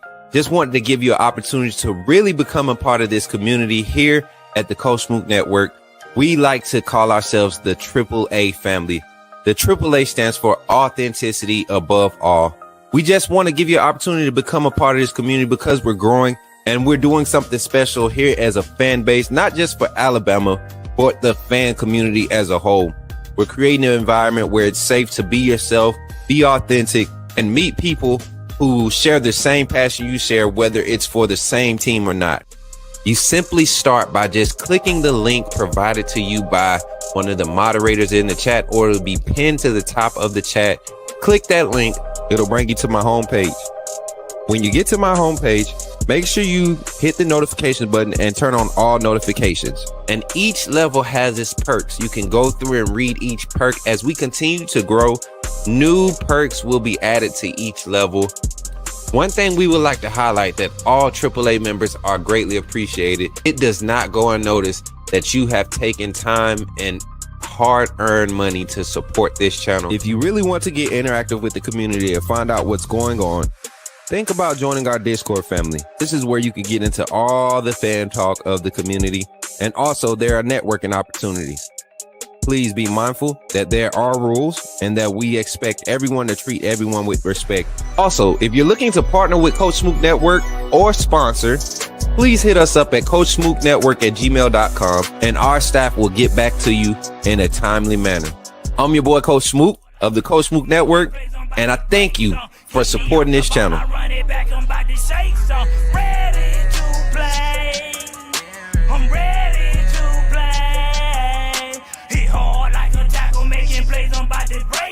Keep me off the ball, I run it back.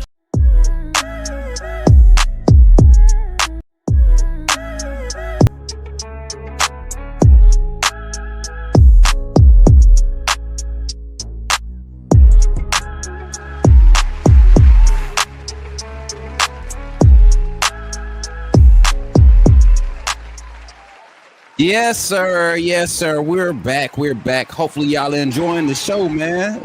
We definitely went way past our time, but we don't care. We about to jump into the matchup. Y'all been waiting for it, man. Y'all been waiting for Y'all been waiting for this discussion all morning. That's why most of y'all showed up. Alabama, Oklahoma, Crips and Tide in here. We about to get into it, man. I'm about to tell y'all something. Over here, we got a little song we like to play before we get into our hot topics. Yeah, this thing go hard now.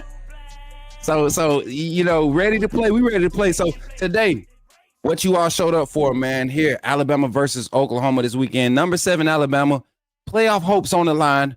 Oklahoma really just now trying to find some type of identity, trying to finish the season strong, trying to remain bowl eligible, right? Still bowl eligible with a win.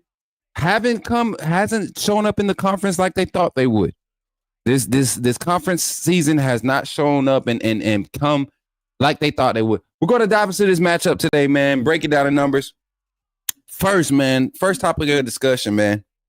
What does Oklahoma bring to the table this week? Not what they've done all season. That's what I don't want to allow to be a topic of discussion, because every week, and we've seen it across the league, across college football, but more specifically for us SEC fans, we don't know who's going to show up whatever week. Any given Saturday, somebody could lose.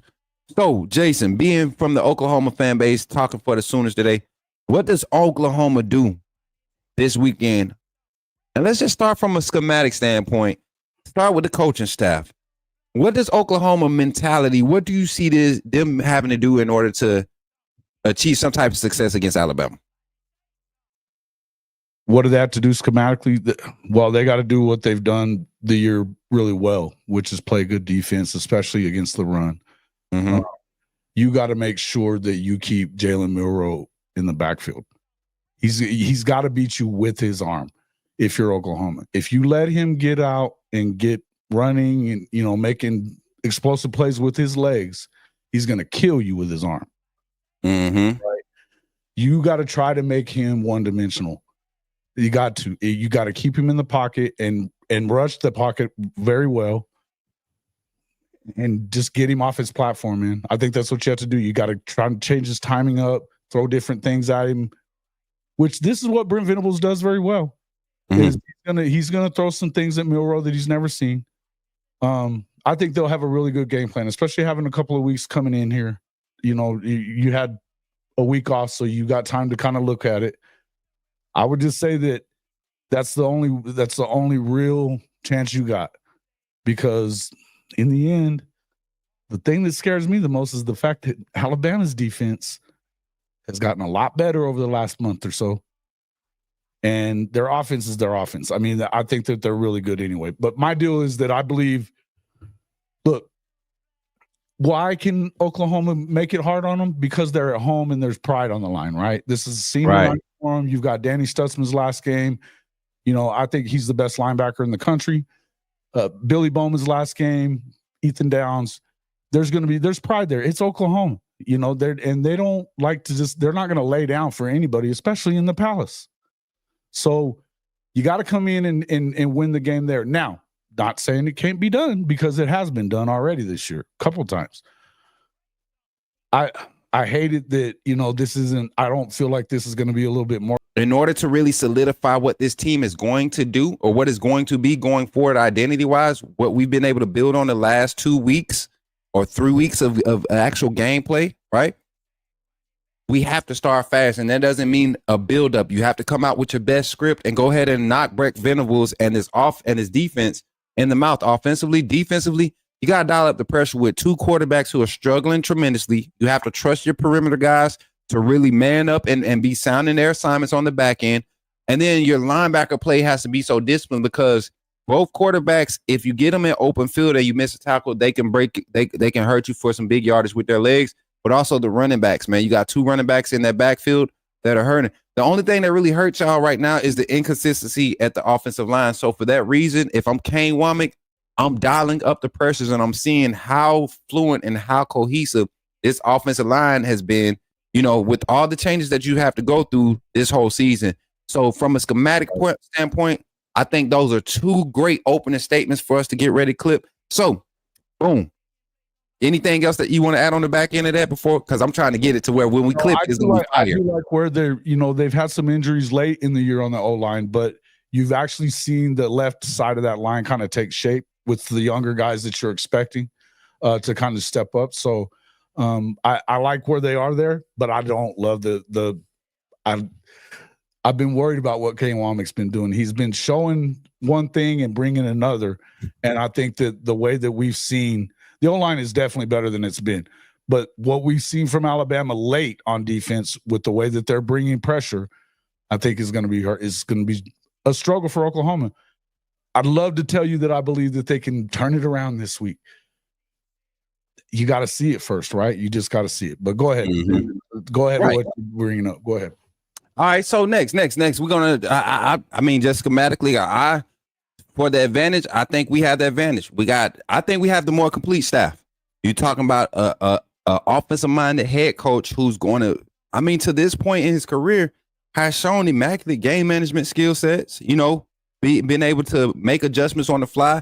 I think more so now we've seen him more so direct Nick Sheridan into his play calling style, because he loves what Kane Womack does on and how aggressive he is on his play calling style, which has changed up the play calling style of the offense. So, and I just like Nick Sheridan's, I mean, his range, man. Right now, I'm seeing a different side of him these last 4 games, man. Yeah. And his range and understanding of where he needs to direct the ball in situations where the offense is flowing and he wants to keep it at a steady pace, or he wants to ramp it up, or if they hit a stop, how to get it back to a level where we're going to give ourselves time and space to figure it out, see what they're really moving around and doing. What kind of shifts are we seeing before the snap, pre-snap? Like, he's doing all of these things from the booth, and we're seeing the adjustments made instead of 2 quarters now. It's like drive adjustments. We're seeing every drive adjustments being made. Protections are the solid. So for that reason, and the experience that and talent that each staff has to work with, I think Alabama slightly has the edge, especially with our health, with y'all health, man. Y'all missing too many players. The coaching edge, I give it to my Crimson Tide. Let's talk. You want to go offensive defense first? For who? Just go where you want. Go where you want, okay. Man. This is you running this show. Go for it. Okay, bet. So this is where and we're going to start breaking down the game. 3 keys that I said was going to be key to to Alabama having success. That was starting fast and explosive run game. Now, we all know Brett Venables is going to design a defensive scheme. The scheme itself is going to be beautiful. When you look at it, it's going to be beautiful. When you look at the call, I have noticed something about Oklahoma. Your perimeter run game has not been the most disciplined this season. And if you look at the numbers, a lot of people aren't testing it. But when you guys are hurt in the run game, it's outside the tackles, your counter run action, your perimeter, your jet sweep actions. Your perimeter containment hasn't been consistent. Coming into this game with Alabama and the momentum that we're building in our run game, you saw the volume pick up against LSU last week. It wasn't only because of the weather. You saw the passing completions. They were there. But I really believe that Kalen DeBoer and this staff and Nick Sheridan and his staff, this offense staff, when it comes to the offense, they've finally fallen in line with what my thinking was. This offense needs to be built off the run game, using Jalen Milroe's legs, the running back stable that you have, and then build into the pass game from there. We've seen it be effective 1 week or 2 weeks in a row, 3 weeks in a row now. Let's see if we can continue to see that against Oklahoma, whose interior run game is going to be solid. We're going to see if we can really man up and really out physical y'all there. But the perimeter, I'm curious to see how Coach Sheridan designs that and exposes that. What's your thoughts on that, man? Well, I know what you're talking about, but I'll tell you, they've been really good on the perimeter too with the running game. Now, I think that if you're going to do something, I feel like he's going to make sure that Milroe has to beat him in the air, or at least that's going to be the entirety of it. Look, the times that they've given up some long runs and stuff, and for the most part, which have been times that they were on the field too much, right? A lot of possessions, stuff like that. The Texas game, they only gave up 13 yards in the first quarter. 13 yards, had a turnover, and they didn't get enough points up on. They only put up 3 points. That was what they ended up putting up total. But if you go out there and do something with it, but they gave them possession after possession after possession, and sooner or later, even if it's not about being tired, right? It's also it becomes about, okay, well, the offense isn't going to do this. We gotta do something crazy. We got to make something happen, right? So you do outside of what your scheme is or what your job is, and that's what's got them burned. There's only been a couple of guys that have even gotten big runs on them, though. It's not something that I expected. If that's how you're trying to beat them, that's going to play into Oklahoma's hands. I think you need to go out there and hit the deep pass against the parts of the secondary that have been a little shaky, right? The corners. I don't think that's going to be an issue for us. That's why I didn't touch on it. I think for us to have success, to really handle this game and really decisively, like no struggle, and give y'all a chance, the explosive run game has to be the first thing established. Because I feel like we know we have the advantage in the passing game offensively. I don't think you're going to get the explosive run game until you get them out of the box. Hey, but what I have seen from thing that I would tell you that Oklahoma is going to have an advantage with is just that side of it. Only that, though. The way I see, like I said, Nick Sheridan, and this is why I had to focus on. I've seen him scheme it up to be able to pull guys out of that box, man, to put you in no man's land. Your overhang guy, I forget the young man's name. Your nickel corner, he plays in the overhang. What's his name? Woody Washington. Putting him in situations in space is going to be detrimental for y'all in the run game. Hoping that Woody doesn't play a lot in this game. I'm telling you, man, that's going to be where because we're not going to give you 13, man. We're not going to give you 13 personnel a lot. We're going to give you a lot of 12, but our 12, we're going to H-back. He's going to split a lot. He's going to go to the slot. How do you compensate for that? You have to get somebody over. You have to show, because if you shade, Milroe's going to check down to the quick screen on the perimeter anyways, right? You don't have numbers there, so it's all about alignment, and this is why I love having a panelist on, because I like to talk football. So now I get the people because you know what I'm talking about when I say overhang, extension of the formation, alignment, all of that. Yeah, I get it. No, and I'm what I would tell you is that at the end of it, where Oklahoma has struggled the most on defense has been with their covering guys down the field, and Ryan Williams scares the hell out of me when it comes to that kind of stuff. So, and not even just Ryan, they've got an entire receiving core that looks really good. Right. That's where I feel like I think you want to try to get him comfortable throwing early, but I think you got to keep. If you're Oklahoma, look, you're telling me that they need to get the explosive running game going. I'm telling you that Oklahoma better not allow it, because if they do, this is a blowout.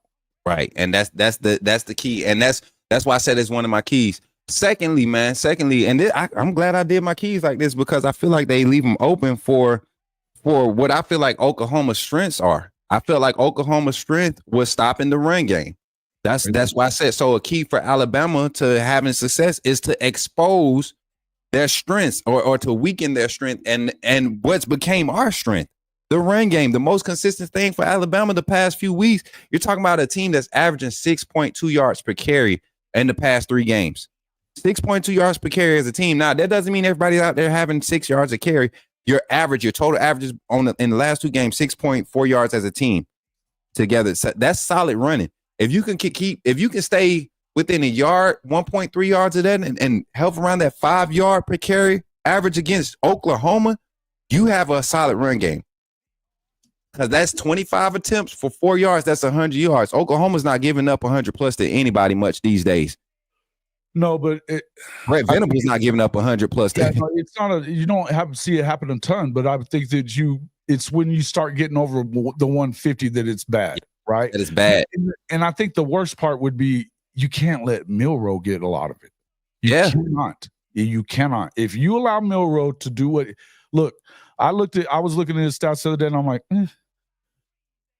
And then I looked at the totality of it. I'm thinking, okay, so he's got 17 rushing touchdowns, 600 yards. And then he's just under 2,000 yards, right? So, I mean, the yardage wise is whatever, but the dude scores touchdowns, whether it's with his arm or it's with his leg. Mm-hmm. That's your deal. You have to make sure that he has to beat you with the arm. If you don't do that, then if you allow that dude to get loose, you're screwed if you're Oklahoma. There's no way you can keep up. Even if you were playing good sound offense, which they aren't, if they put a competent offense on the field today, this is saying it's today, and they put a competent game plan, a competent offense out on the field, which they're going with Jackson Arnold again for whatever reason. Lord Jesus, thank you. Yeah, right. If they do that, then they still wouldn't be able to keep up if they don't stop Milroe from running. I'm glad you said something about Jackson Arnold, because my key number 2 was we're going to have to be able to get pressure with 4. The struggles that you all are having with your offensive line, the less assets that we have to contribute to getting pressure on the quarterback, whether that's hurries, pressures, sacks, the less assets we have to commit. And I mean, I believe we have one of the deepest fronts as far as talent. Even with the injury to Q-Rob, there's a lot of talent that has been playing spot minutes in that position. He walks down to the edge a lot, plays that wolf outside linebacker position, which is basically our defensive end, our fourth defensive lineman / third outside linebacker, or our third linebacker on the field. But what I want y'all to be thinking about is you got a young man that have really been playing spot minutes behind him. Got a young man who's a lot more athletic, in my opinion, and going to give you a little bit more size in Yanzi Pierre, that's going to be playing a lot of heavy minutes. Can he come in and be effective and get to the quarterback like Q-Rob would?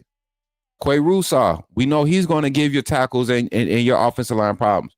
Our inside linebacker play has been getting better. I will say this: Justin Jefferson on the field, number 15 for Bama, is a difference maker at the linebacker position when he's on the field. And Jahad Campbell has been playing lights out now that he's healthy. Can Alabama get to Jackson Arnold? Can they disrupt this offensive flow? Or can they keep this offense? Because I'm not going to front and act like Oklahoma's offense has found any type of identity. That's been the hardest thing to watch. An Oklahoma team without a surefire identity, and we're 9 games into the season. That's not Oklahoma ball. I don't care. Oklahoma has traditionally never had a great defenses or whatever, but they've always had something going for their offense. And so Jackson Arnold is going to be up for a task. This front, Kane Womack, how much pressure are we dialing? How many 5-mans? How many 6-mans are we dialing? Are we crowding the line of scrimmage again? Are we doing that? If so, I think it works to our advantage. But I think the key to this game to really showing how dominant we are and really solidifying this win, can we get them in third and passing and get pressure with 4 and get to them? How does Oklahoma try to combat that with Jackson Arnold, man? Because your run game is solid. You have a solid run game. Like I said, I believe you got 2 or 3 backs right now, maybe 2 for sure that I know will continue to grow and develop and be good. You got a third one back there now that's kind of like showing some sparks. How do you think they attack Alabama's front? Because this pass rush, I mean, everybody's talking about it now. The last 3 or 4 weeks, well, shoot, since the Tennessee game, Alabama's defensive front has been looking crazy. The pass rush has been looking crazy. So again, that's the question. That is the crazy part about it for me is that, look, earlier in the year, you're thinking, okay, yeah, this is not the Alabama defense that we're used to seeing, right? Mm-hmm. In fact, they're giving up a ton. You know, you got so far out ahead on Georgia and let them come all the way back and take the lead. And I'm thinking, what the hell? But if you watch and if you think that's the same team right now, though, it isn't. It's not. Mm-hmm. So to me, this is all about, it's not about Jackson Arnold. Jackson Arnold has to not be the guy that you cannot depend on him to win the game. You need these running backs to go out there and run the hell out of the ball. Because if he's getting any kind of pressure, he's going to do something stupid. That's all there is to it. To me, you have to, man, Xavier Robinson last week, and he's going to burn his red shirt for these last 2 games, right? Xavier Robinson better get 20 carries. Right. They burned his red shirt by putting him into 2 games for 2 plays at the end of games that didn't matter and not giving him the damn ball even. That's how they're burning his red shirt. This is part of the reason that this is part of the reason that you're upset. If the people that are upset with Coach Venables and this staff is because of shit like that. And stuff like that, right? Off topic, but kind of on topic, there's some backlash. Even it's gonna affect recruiting in this class for Oklahoma. Those I've been seeing some things, man, and these are conversations. I told you the super group text is weird. I see numbers leave one day and I see them come. I see numbers get re-added. And I'm like, who is this kid? Who is this? So the super group text is real. And I'm gonna tell you right now, the SEC is going to be a lot of movement on early signing day. Well, I would say that you've got one decommit yesterday that happened. That was Kevin Sperry. I think that's because you're going to have the quarterback, Jaden O'Neal, is going to reclassify and probably be in this class. Yep. You can see the writing on the wall for that for a while now, as far as him probably making them. And I'm not saying anything bad about Sperry. I think he's going to be a good player. I just don't think that he was going to it was going to be a while before you saw him on the field at OU, no matter what. Right. As far as I'm concerned, to me, I feel like they got to get out there and run the ball. With Taylor Tatum, the worry about Taylor has been because he's explosive, an explosive kind of back, right? Right. He hasn't been good at pass blocking, things like that, and so they haven't given him enough carries, in my opinion.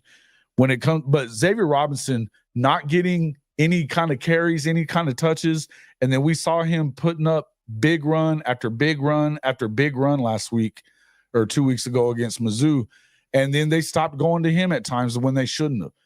Man, he needs to get 20 carries. And that way, if you can get something going on the running game, because even if it's not working, you know how this is. Sometimes even when it isn't working, you still got to run it. Right. You still got to run it because if you don't, you got to make your presence known. It's just about a presence at that point. Like, even if it's not working, it has to have a presence. You've got to make sure that guys have to stay in the box if you're going to get a shot here. Now, hopefully you see Jalil Farouk come back. He's a team leader. He hasn't really played a whole lot. He got a couple of snaps in the Mizzou game. He still looked a little – he's not on the injury report now, though. So if you can get a couple of big plays, that's really all you're looking for. You're hoping to keep this game low. You're hoping to keep it under 25 for everybody. And hoping that you can get over 15, which is about what they've gotten in all this SEC season. If you can get over that 20 mark, and you can keep Alabama around there. And I think those are long odds to do it. But that would be your only shot. And that's what I was telling you. I don't have a ton of arguments to give you for Oklahoma other than I could sit here and say, Sooner Magic, Right. But and you know what? That's what I like about being an analyst, because at the end of the day, there are going to be games like this where your team really just doesn't. We're not gonna. I didn't bring you on here to bash you. This is us educating people what football is about at the end of the day. From a more educated standpoint than just being a fan and saying my team's supposed to win because it's Alabama and my team's supposed to win. No, you got to look at what's happening on the field. Jackson Arnold is not developed enough to really carry a team that needs to be defensively led, nor is this system that Oklahoma. And I said this, and we talked about this before the show. I said I just don't feel like he's going to transition into this scheme. Yeah. At this juncture of his transition or his growth, I just didn't feel like it was going to be there for him. I didn't feel like the offensive line situation was figured out enough for him. He still heavy-footed, great arm, still heavy-footed, can't get out. I mean, doesn't have the pocket awareness you want to be able to grow with. It was a lot to work against, even with the weapons before they got injured. Yeah. So it was just a lot. And then the defense, I just wanted to see was Brett Venables' style going to really translate with the personnel he has, because we know that defense is not who he really wants yet. He's working with assets that he's just piecing things together. This recruiting class now has had a year to develop. He's getting his recruits on now this year, his real recruiting class this year. Next year, I think we're going to start to see what this team is really going to be for the next 3 to 4 years. Well, the defense is, I think it's good. They're better than they're better than you've seen in Oklahoma in a really long time. But you've had a couple of injuries that were key. Gentry Williams not being available has killed us at the corner position, because Woody is not going to run with guys that you just can't do it. I love Makari Vickers. Makari Vickers hadn't gotten a ton of run. He got banged up early on in the season, so we hadn't seen a lot of him. And you got a guy from San Diego State that you hoped was going to be pretty good, but he really isn't it. But aside from that, they're as good as they look. I think that their front seven is as good as anybody in the country for sure. Their back end, their safety position is super strong. They're struggling a little bit at corner. Now, what I would tell you is that, are they going to be better next year on defense? Yes, they are. Because the floor has been raised, not the ceiling, the floor. Right. So, I'd say I again will tell you that I believe Danny Stutzman is the best linebacker in the country. I know that there's some other guys that are out there that are very good, including you guys were just talking about Jihad. Campbell. Love him. Player. That dude can play, right? But I would just say that it's not about it. I think that when they've had issues, it's been what I told you earlier. It's more that they are trying to make something happen outside of what their assignment is. You've got to be very assignment sound in a Brent Venables defense. Yep. He doesn't want you to take stupid chances. But if you feel like your offense isn't going to get you there and you're wanting to win, you're a guy like Danny Stutzman or even Billy Bowman. We've seen Billy make some mistakes, but we've also seen him make big plays. That's what I tried to explain to the Alabama fan base. Bad as it is why you've had lapses on the defense, is what I think. Right, and that's why I tried to explain to the Alabama fan base early in the season. Like, you got a defensive play caller that wants to be aggressive and give guys opportunities to put them in position to really make decision calls, but he wants them in the area so where the judgment call doesn't affect the overall scheme of things. So you got guys in this vision coverage kind of, man, and Brett Venables has more of an aggressive approach on the back end, which makes it tough on the defensive backs. They play a lot of inside and underneath technique that puts them in adverse situations, but he's recruiting you because of your skill set. And I don't think we've been able to see those skill sets placed on the field yet. He got guys that are adjusting, they're learning. Because you're not going to see a lot of inside underneath technique at the high school level, right? A lot of inside, outside, push everything inside to your help. Most of your safety help is going to be inside on the seams. That's what you're taught in high school generally, in your basic schemes and things. But I really believe, like you said, Oklahoma's saving grace is that front seven. The depth of it has been, better. we have to nullify their effectiveness early in order for us to really pull away from this game. I think because of just the timing, man, this is not a good game for Oklahoma this time of year. And to kind of wrap it up, man, because we done went way over, and I think we got some crazy good clips. So I would say that the only chances you got is that the fact that you're still trying to get bowl eligible, so they're not going to have given up. It's senior night, right? There's pride on the line there. You're going to get whatever they can give you, right? I feel like you're going to get whatever they got. You're going to get that on the field. 100%. Is it going to be enough to win? I don't expect it to be. I don't. Look, we've seen crazy things happen, but the expectation to me, I feel like you guys are playing as well as you've played at any time this year. You're doing that now. So I think that after what I saw in the LSU game on the road, taking it to them the way you guys did, that's a scary thing. And like I said, Ryan Williams scares the hell out of me. You know, and Jalen with his feet scares the hell out of me. If they can somehow find a way to make him one-dimensional, and I'm not saying he can't pass, guys. I'm saying he's a lot better passer whenever he's running too. Mm-hmm. That's what I'm saying. So I do think that they're, yeah. And if Michael Hawkins plays, I think he brings more to the table. He's fast, super fast. He can layer balls. He can throw. People don't realize that he throws it as well as he does. They've never allowed him to do it. And I don't understand that because the opportunities I've seen him get, how do you help him grow? You give him more opportunities, give him more reps, live reps, them practice reps. We hear this reports coming out of practice. Oh, he's lighting this up. He's lighting that up. Well, can we put it on the field? Can we give him a chance to do it on the field? I'd love to see them. I don't know why they didn't do it already. I just got to tell you, I don't understand why they didn't do it already. That's, to me, it's just crazy. All right, let's get a final score prediction in, man. Give me a final score. You want me to go first, or you go first? I'll go first on this one. I'll just say I think that they probably make it a game for a little while. I think I said the other night, and I'm stick to it like 34 to 14. 34-14. Bama. Yep. Okay. I'm gonna just tell you what my 60-3. Look, no, I'm gonna tell you what my live game simulation says. My live game simulation says, and I don't want my chat to get mad because it's been eerily similar to these games, right? That's been like my live game sims have been so freaking similar to the real life stuff. Like you got people telling me not to play the games no more. That's how serious. Like so the edit that y'all gonna see tomorrow. You're going to see the final score. I think the final score was 42-17 was the final score. 42-13 was the final score. I beat an Oklahoma user online 49-17. So I'm gonna go with my score. I'm gonna go with my simulation score. I think Alabama wins this game 42-13. Alabama. I think this is one of those games where you see some resistance early on from Oklahoma, maybe early in the third quarter, because you're going to see Brett Venables probably try to disrupt Jalen Milroe coming out of the half. But I think this offense of Alabama is clicking at the right time.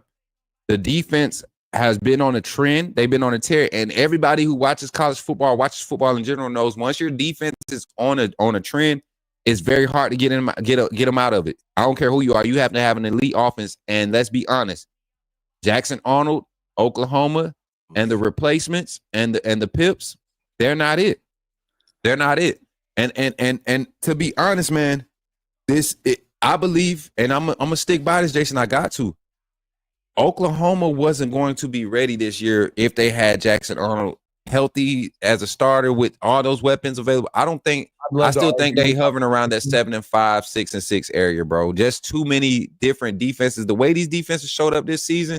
And y'all schedule, Oklahoma got the worst of it. Y'all got the worst of it. The schedule was trash. That's the hard part. But I'll tell you this, and this is the only argument I'll make about it, is that they were in every game. They had chances, except for the South Carolina game that got away from them really quickly.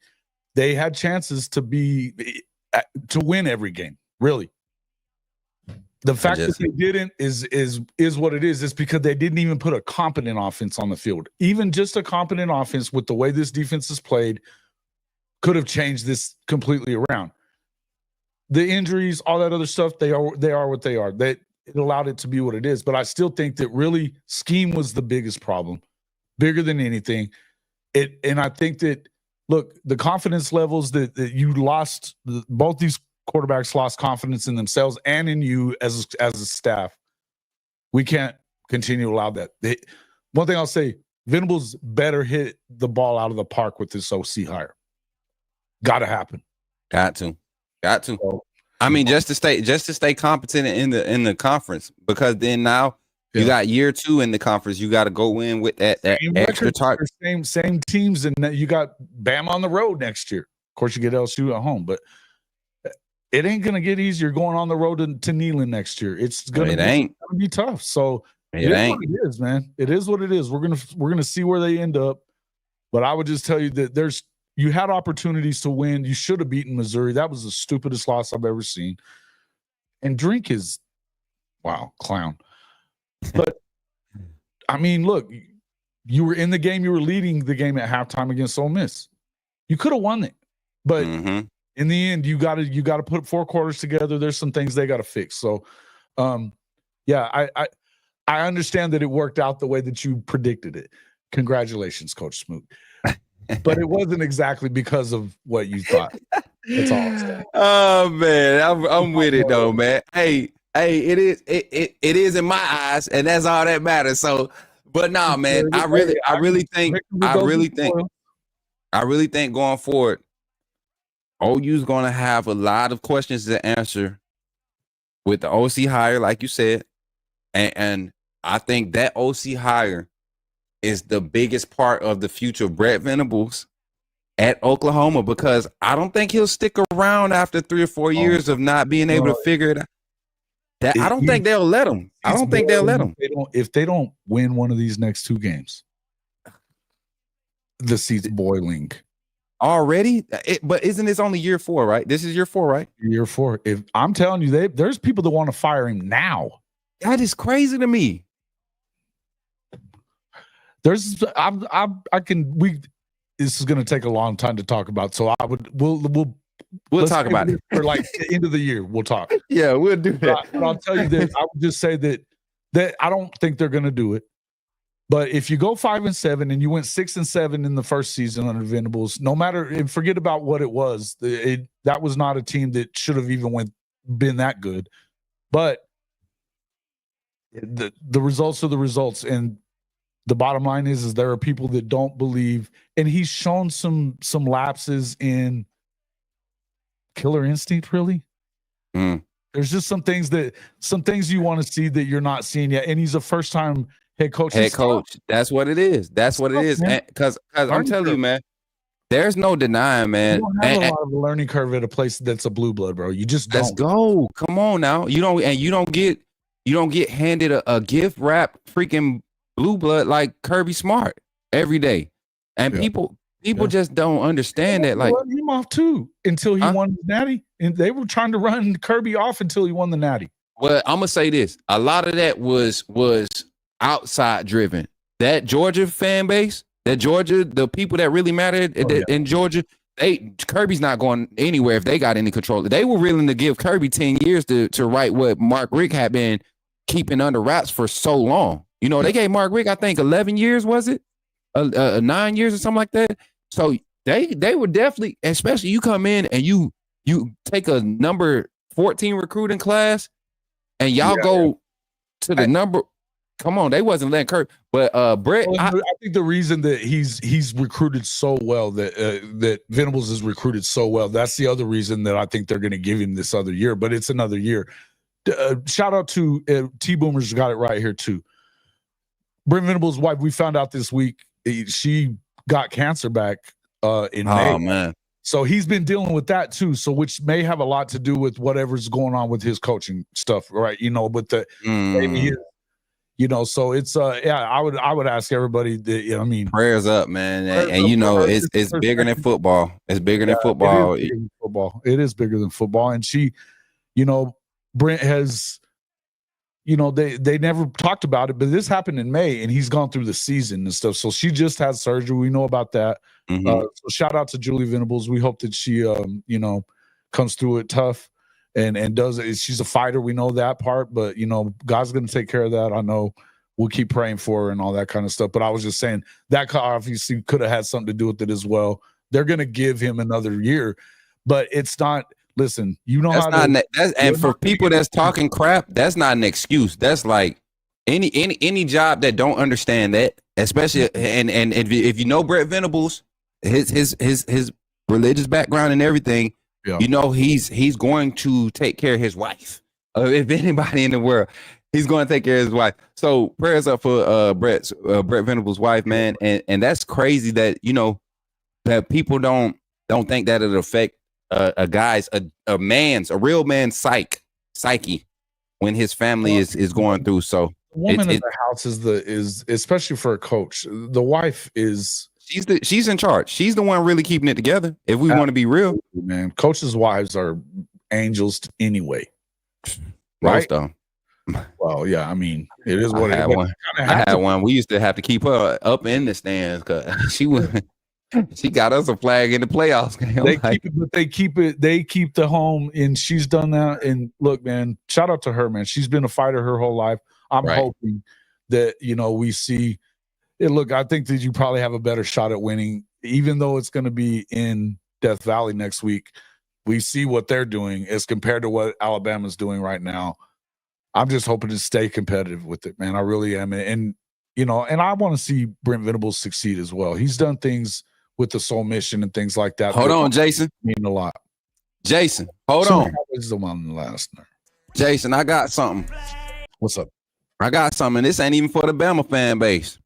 No. I've been seeing this in the chat for a little bit during today's stream, and I just got to do it.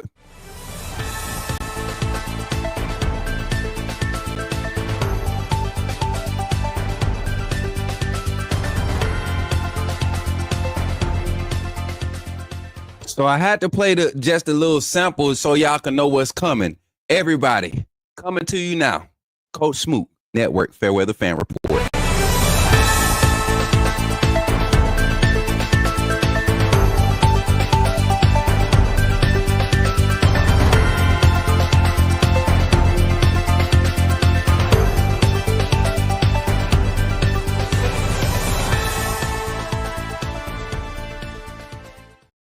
Ladies and gentlemen, reporting live here from the Coach Smook Network, I have my co-anchor here from the Oklahoma fan base, my brother, Jason Watkins. Jason Watkins, there has been breaking news.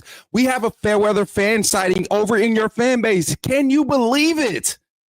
Yeah, I believe it. He's a very, very Fairweather fan. Very, very Fairweather fan. Sooner Cowboys, you've been the Fairweather fan for a while now. Always talking crazy. Yeah. It's sad, but he's a Cowboys fan, so he's always used to being losing. Yeah, it is what it is there, right? But you would think a Cowboys fan would understand and not be tripping, acting like, you get what I'm saying? You don't even just support the positives of your team. You've been doing it. You're a Cowboys fan. You know how to be a solid fan. If you can tell anybody that you're a Cowboys fan, you're supposed to be one of the most solid fans ever. Like, you don't care. Y'all can lose 39-0 and you still gonna, hey, boys going to the bowl, right?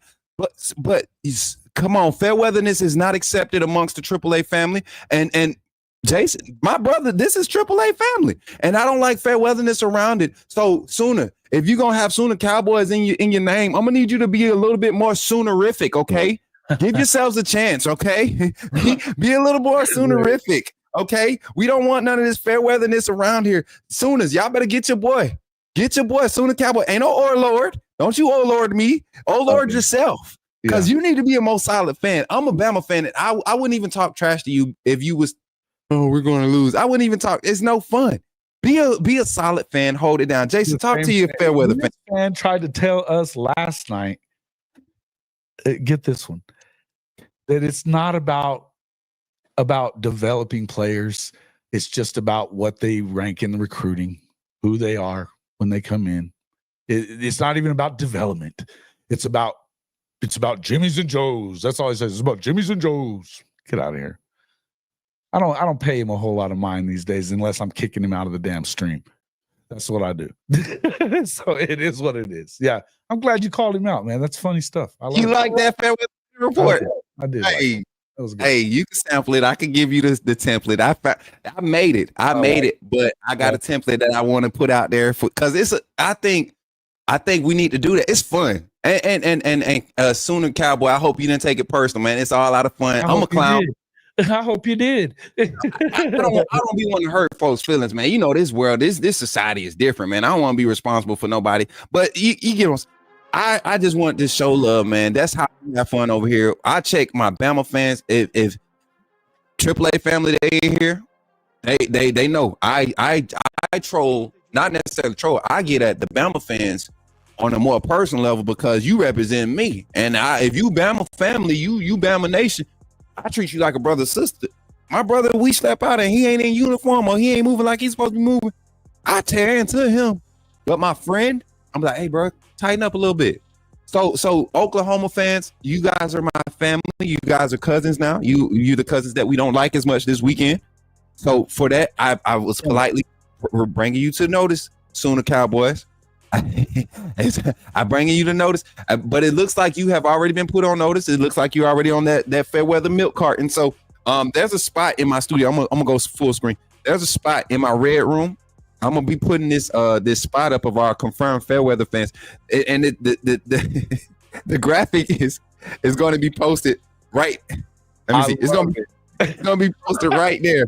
We're gonna put the fair weather fan list, and it's like 14 names on this list. It's gonna start up here, Jason, and it's gonna be some nice names. I'm trying to find an animated one so it can scroll like a script, but I want to do that, man. What you think, bro? I love it. I think it's a great idea. Hell yeah, why not? I'm trying to become the ultimate content creator for information, bro. I love it. You're killing it, man. Yeah, and collabing with people like you make it easy, Jason. Like collabing with people who understand that it's not about a click or a view. It's just about vibes, and people are going to naturally gravitate to the real vibes, like authentic stuff. I get tired of watching ESPN. I don't like watching ESPN. I can't remember the last time I watched a full segment on ESPN. I don't even watch it anymore, really. When I want to find out something about Oklahoma football, if I want to find out something about Texas football, if I want anything that I want to find out something about, I go and find the guys who are really passionate about this and are not driven about a media agenda, but are really trying to understand the game and project it from their standpoint. And that's all we're doing as content creators that cover these teams for you, especially on the college level. As you know, Coach Smook Network, we're expanding outside of college football, especially next season. We've got so many opportunities coming. But Jason got some huge things going too. And these two networks, I guarantee you, don't be surprised if something huge come out of this, y'all, because we got the same passion. We got the same drive to really just affect change in our area, in our lane. So Jason, let the people know where to find you, man. Show some love. Tell them where to find you, how to follow your content and everything, man.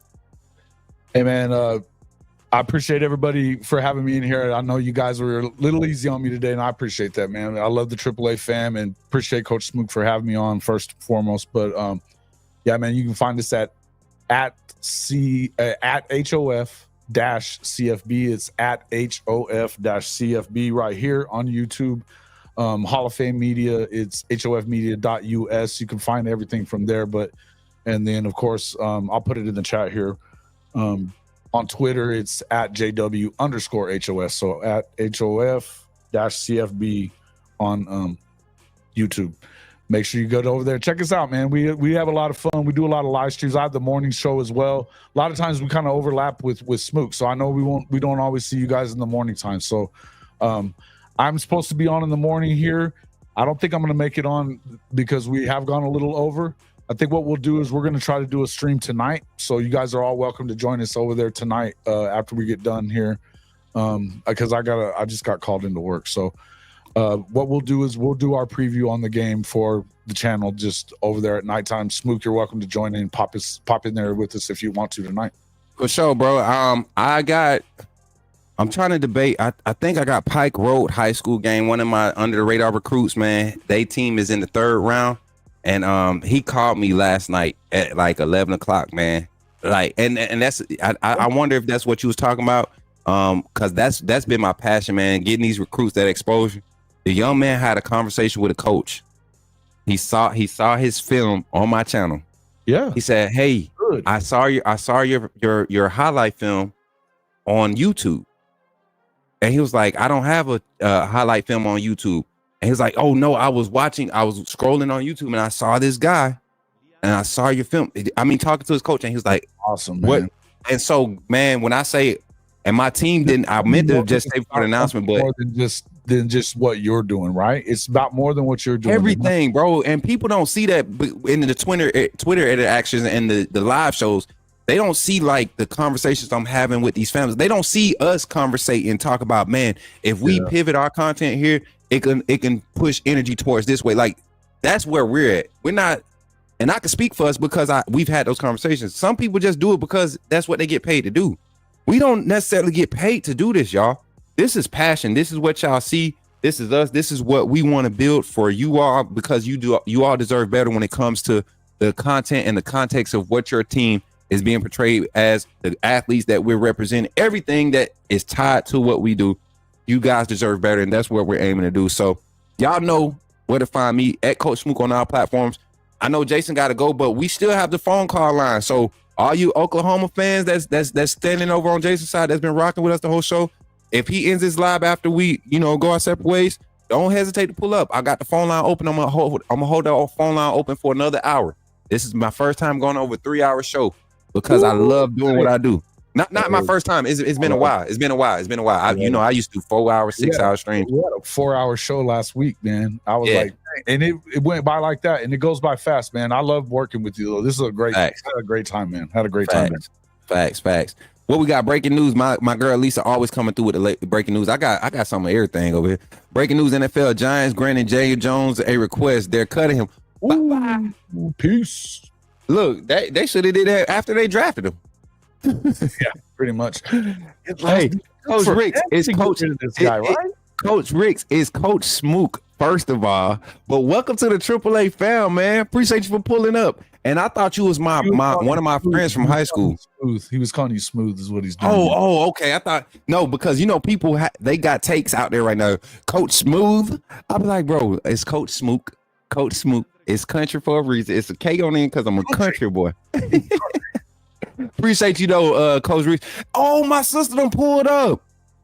This girl been out there trying to be young. Look at you, Susan. And all right, post a picture in the Discord, because if your skin glistening, I know something. I'm about to pull up on you. You can't be out here acting up. I'm telling you, bruh, she back from the Bahamas and she ain't even post no picture yet. But Jason, I know you gotta go, man. Final thoughts. Give farewells and all that good stuff, man. Hey man, much love to the AAA fam. Much love to the Hall of Fame Mafia fam. Hey man, I had a blast in here, man. Thank you for having me as always. And again, if you want to jump in, I know you got stuff going on tonight, good stuff, and that's the stuff that you should be doing. So yeah. I know we'll be doing this again soon. Oh yeah. Playoffs coming up. Supporting the show. Keep supporting Coach Smook, man. He's killing it. So man, we appreciate that.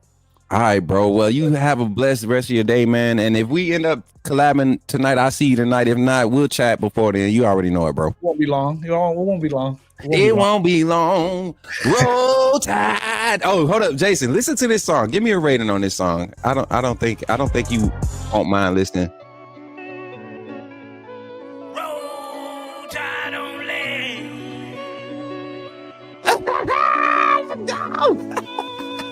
Andre Goto to Tide on land. All my way. About to go live. Hey, that's the drop go hard, don't it? Right? It does. I like it. Okay. Yeah, okay. I ain't gonna give it to you. I ain't gonna get the rest to you. Just hey, is that gonna be your new theme song or what? Man, that is part of like when I do the gaming. Every time we score on the gaming or we make a big play, it's like the theme song. So for everybody, all the Oklahoma family over there, and I'm gonna say family because we are family. All the Oklahoma family, please tune in tomorrow for the kickoff show in the morning. We kicking off at 8 a.m. As a matter of fact, we're gonna go at 7:30 a.m. so I can run the live game simulation. It's gonna be a 30-minute episode premiere on this live stream, and then we'll dive into our kickoff show. And if you don't have your kickoff show tomorrow, but you want to collab, we talking all the games tomorrow. That's what we do: kickoff, college pick'em, and all that. So sounds good, man. I'll let you know what's up with that. I was thinking about maybe scooting over to Norman, but I don't know if I'm gonna make it or not. So hey, that's good tailgating. I don't care what game. That's Norman always good. One thing is the last game of the year at home, so it's you might as well, man. As a matter of fact, that would be cool. What if you tap in early over there? What if I give you the link and you tap kind in? of a trek, so I don't know if I'm gonna make it, but we'll see. We'll see what I'll let you know a little something later. For sure, right. For sure, bro. Appreciate All you, right, man. Take care, man. Later. Everybody, Hall of Fame, Jason, man. That's my brother, Jason Watkins. Y'all show him some love. Yes, sir. Shout out to my guy, Jason, man. Hopefully, y'all enjoyed that, man. 2.5 hours with my bro, man. That's solid right there. I can't even lie. It's been a while since we had somebody on the panel like that long. You know, we had Steven. We had Jason. We done had Kangaroo. We had a lot of people come through. Ty comes through every now and then. Yeah, it's been a while. But yeah, that was fun, man. Jason, 334-625-1121 is the number you're going to call right after the infomercial break. Right after the infomercial break, you're going to call in. We're going to get your final thoughts here on the Coach Smook Network of what we will be doing. Jason, let me know. Text me. Do I need to end it live on your end, or are you going to end it? I can't remember how that works. Let me know, Jason, because I don't want to be live on your channel and you ain't there. So just let me know, bro. I don't know if should I end it or does he have that? Am I still live on Jason's channel, chat? Jason's chat. Am I still live over there on y'all? If so, let me know so I can end mine. And then if y'all want to join over here, y'all don't feel forced to be supporting me. Y'all can come on over. You know what I'm saying? I'm still going. All right, Brandon, I'm not going to do this on my brother page. I appreciate y'all, Mars, Brandon, everybody. If y'all want to pull up and continue to interact, we would greatly appreciate that. Definitely accept y'all and invite y'all over to the Coach Smook Network. But I'm going to end the lives for my brother. I know he doesn't want me live on his side right now. So I'm going to end it on that side. And y'all can tap in. We're live on Twitter, YouTube, and Facebook at Coach Smook. Thank y'all for supporting today.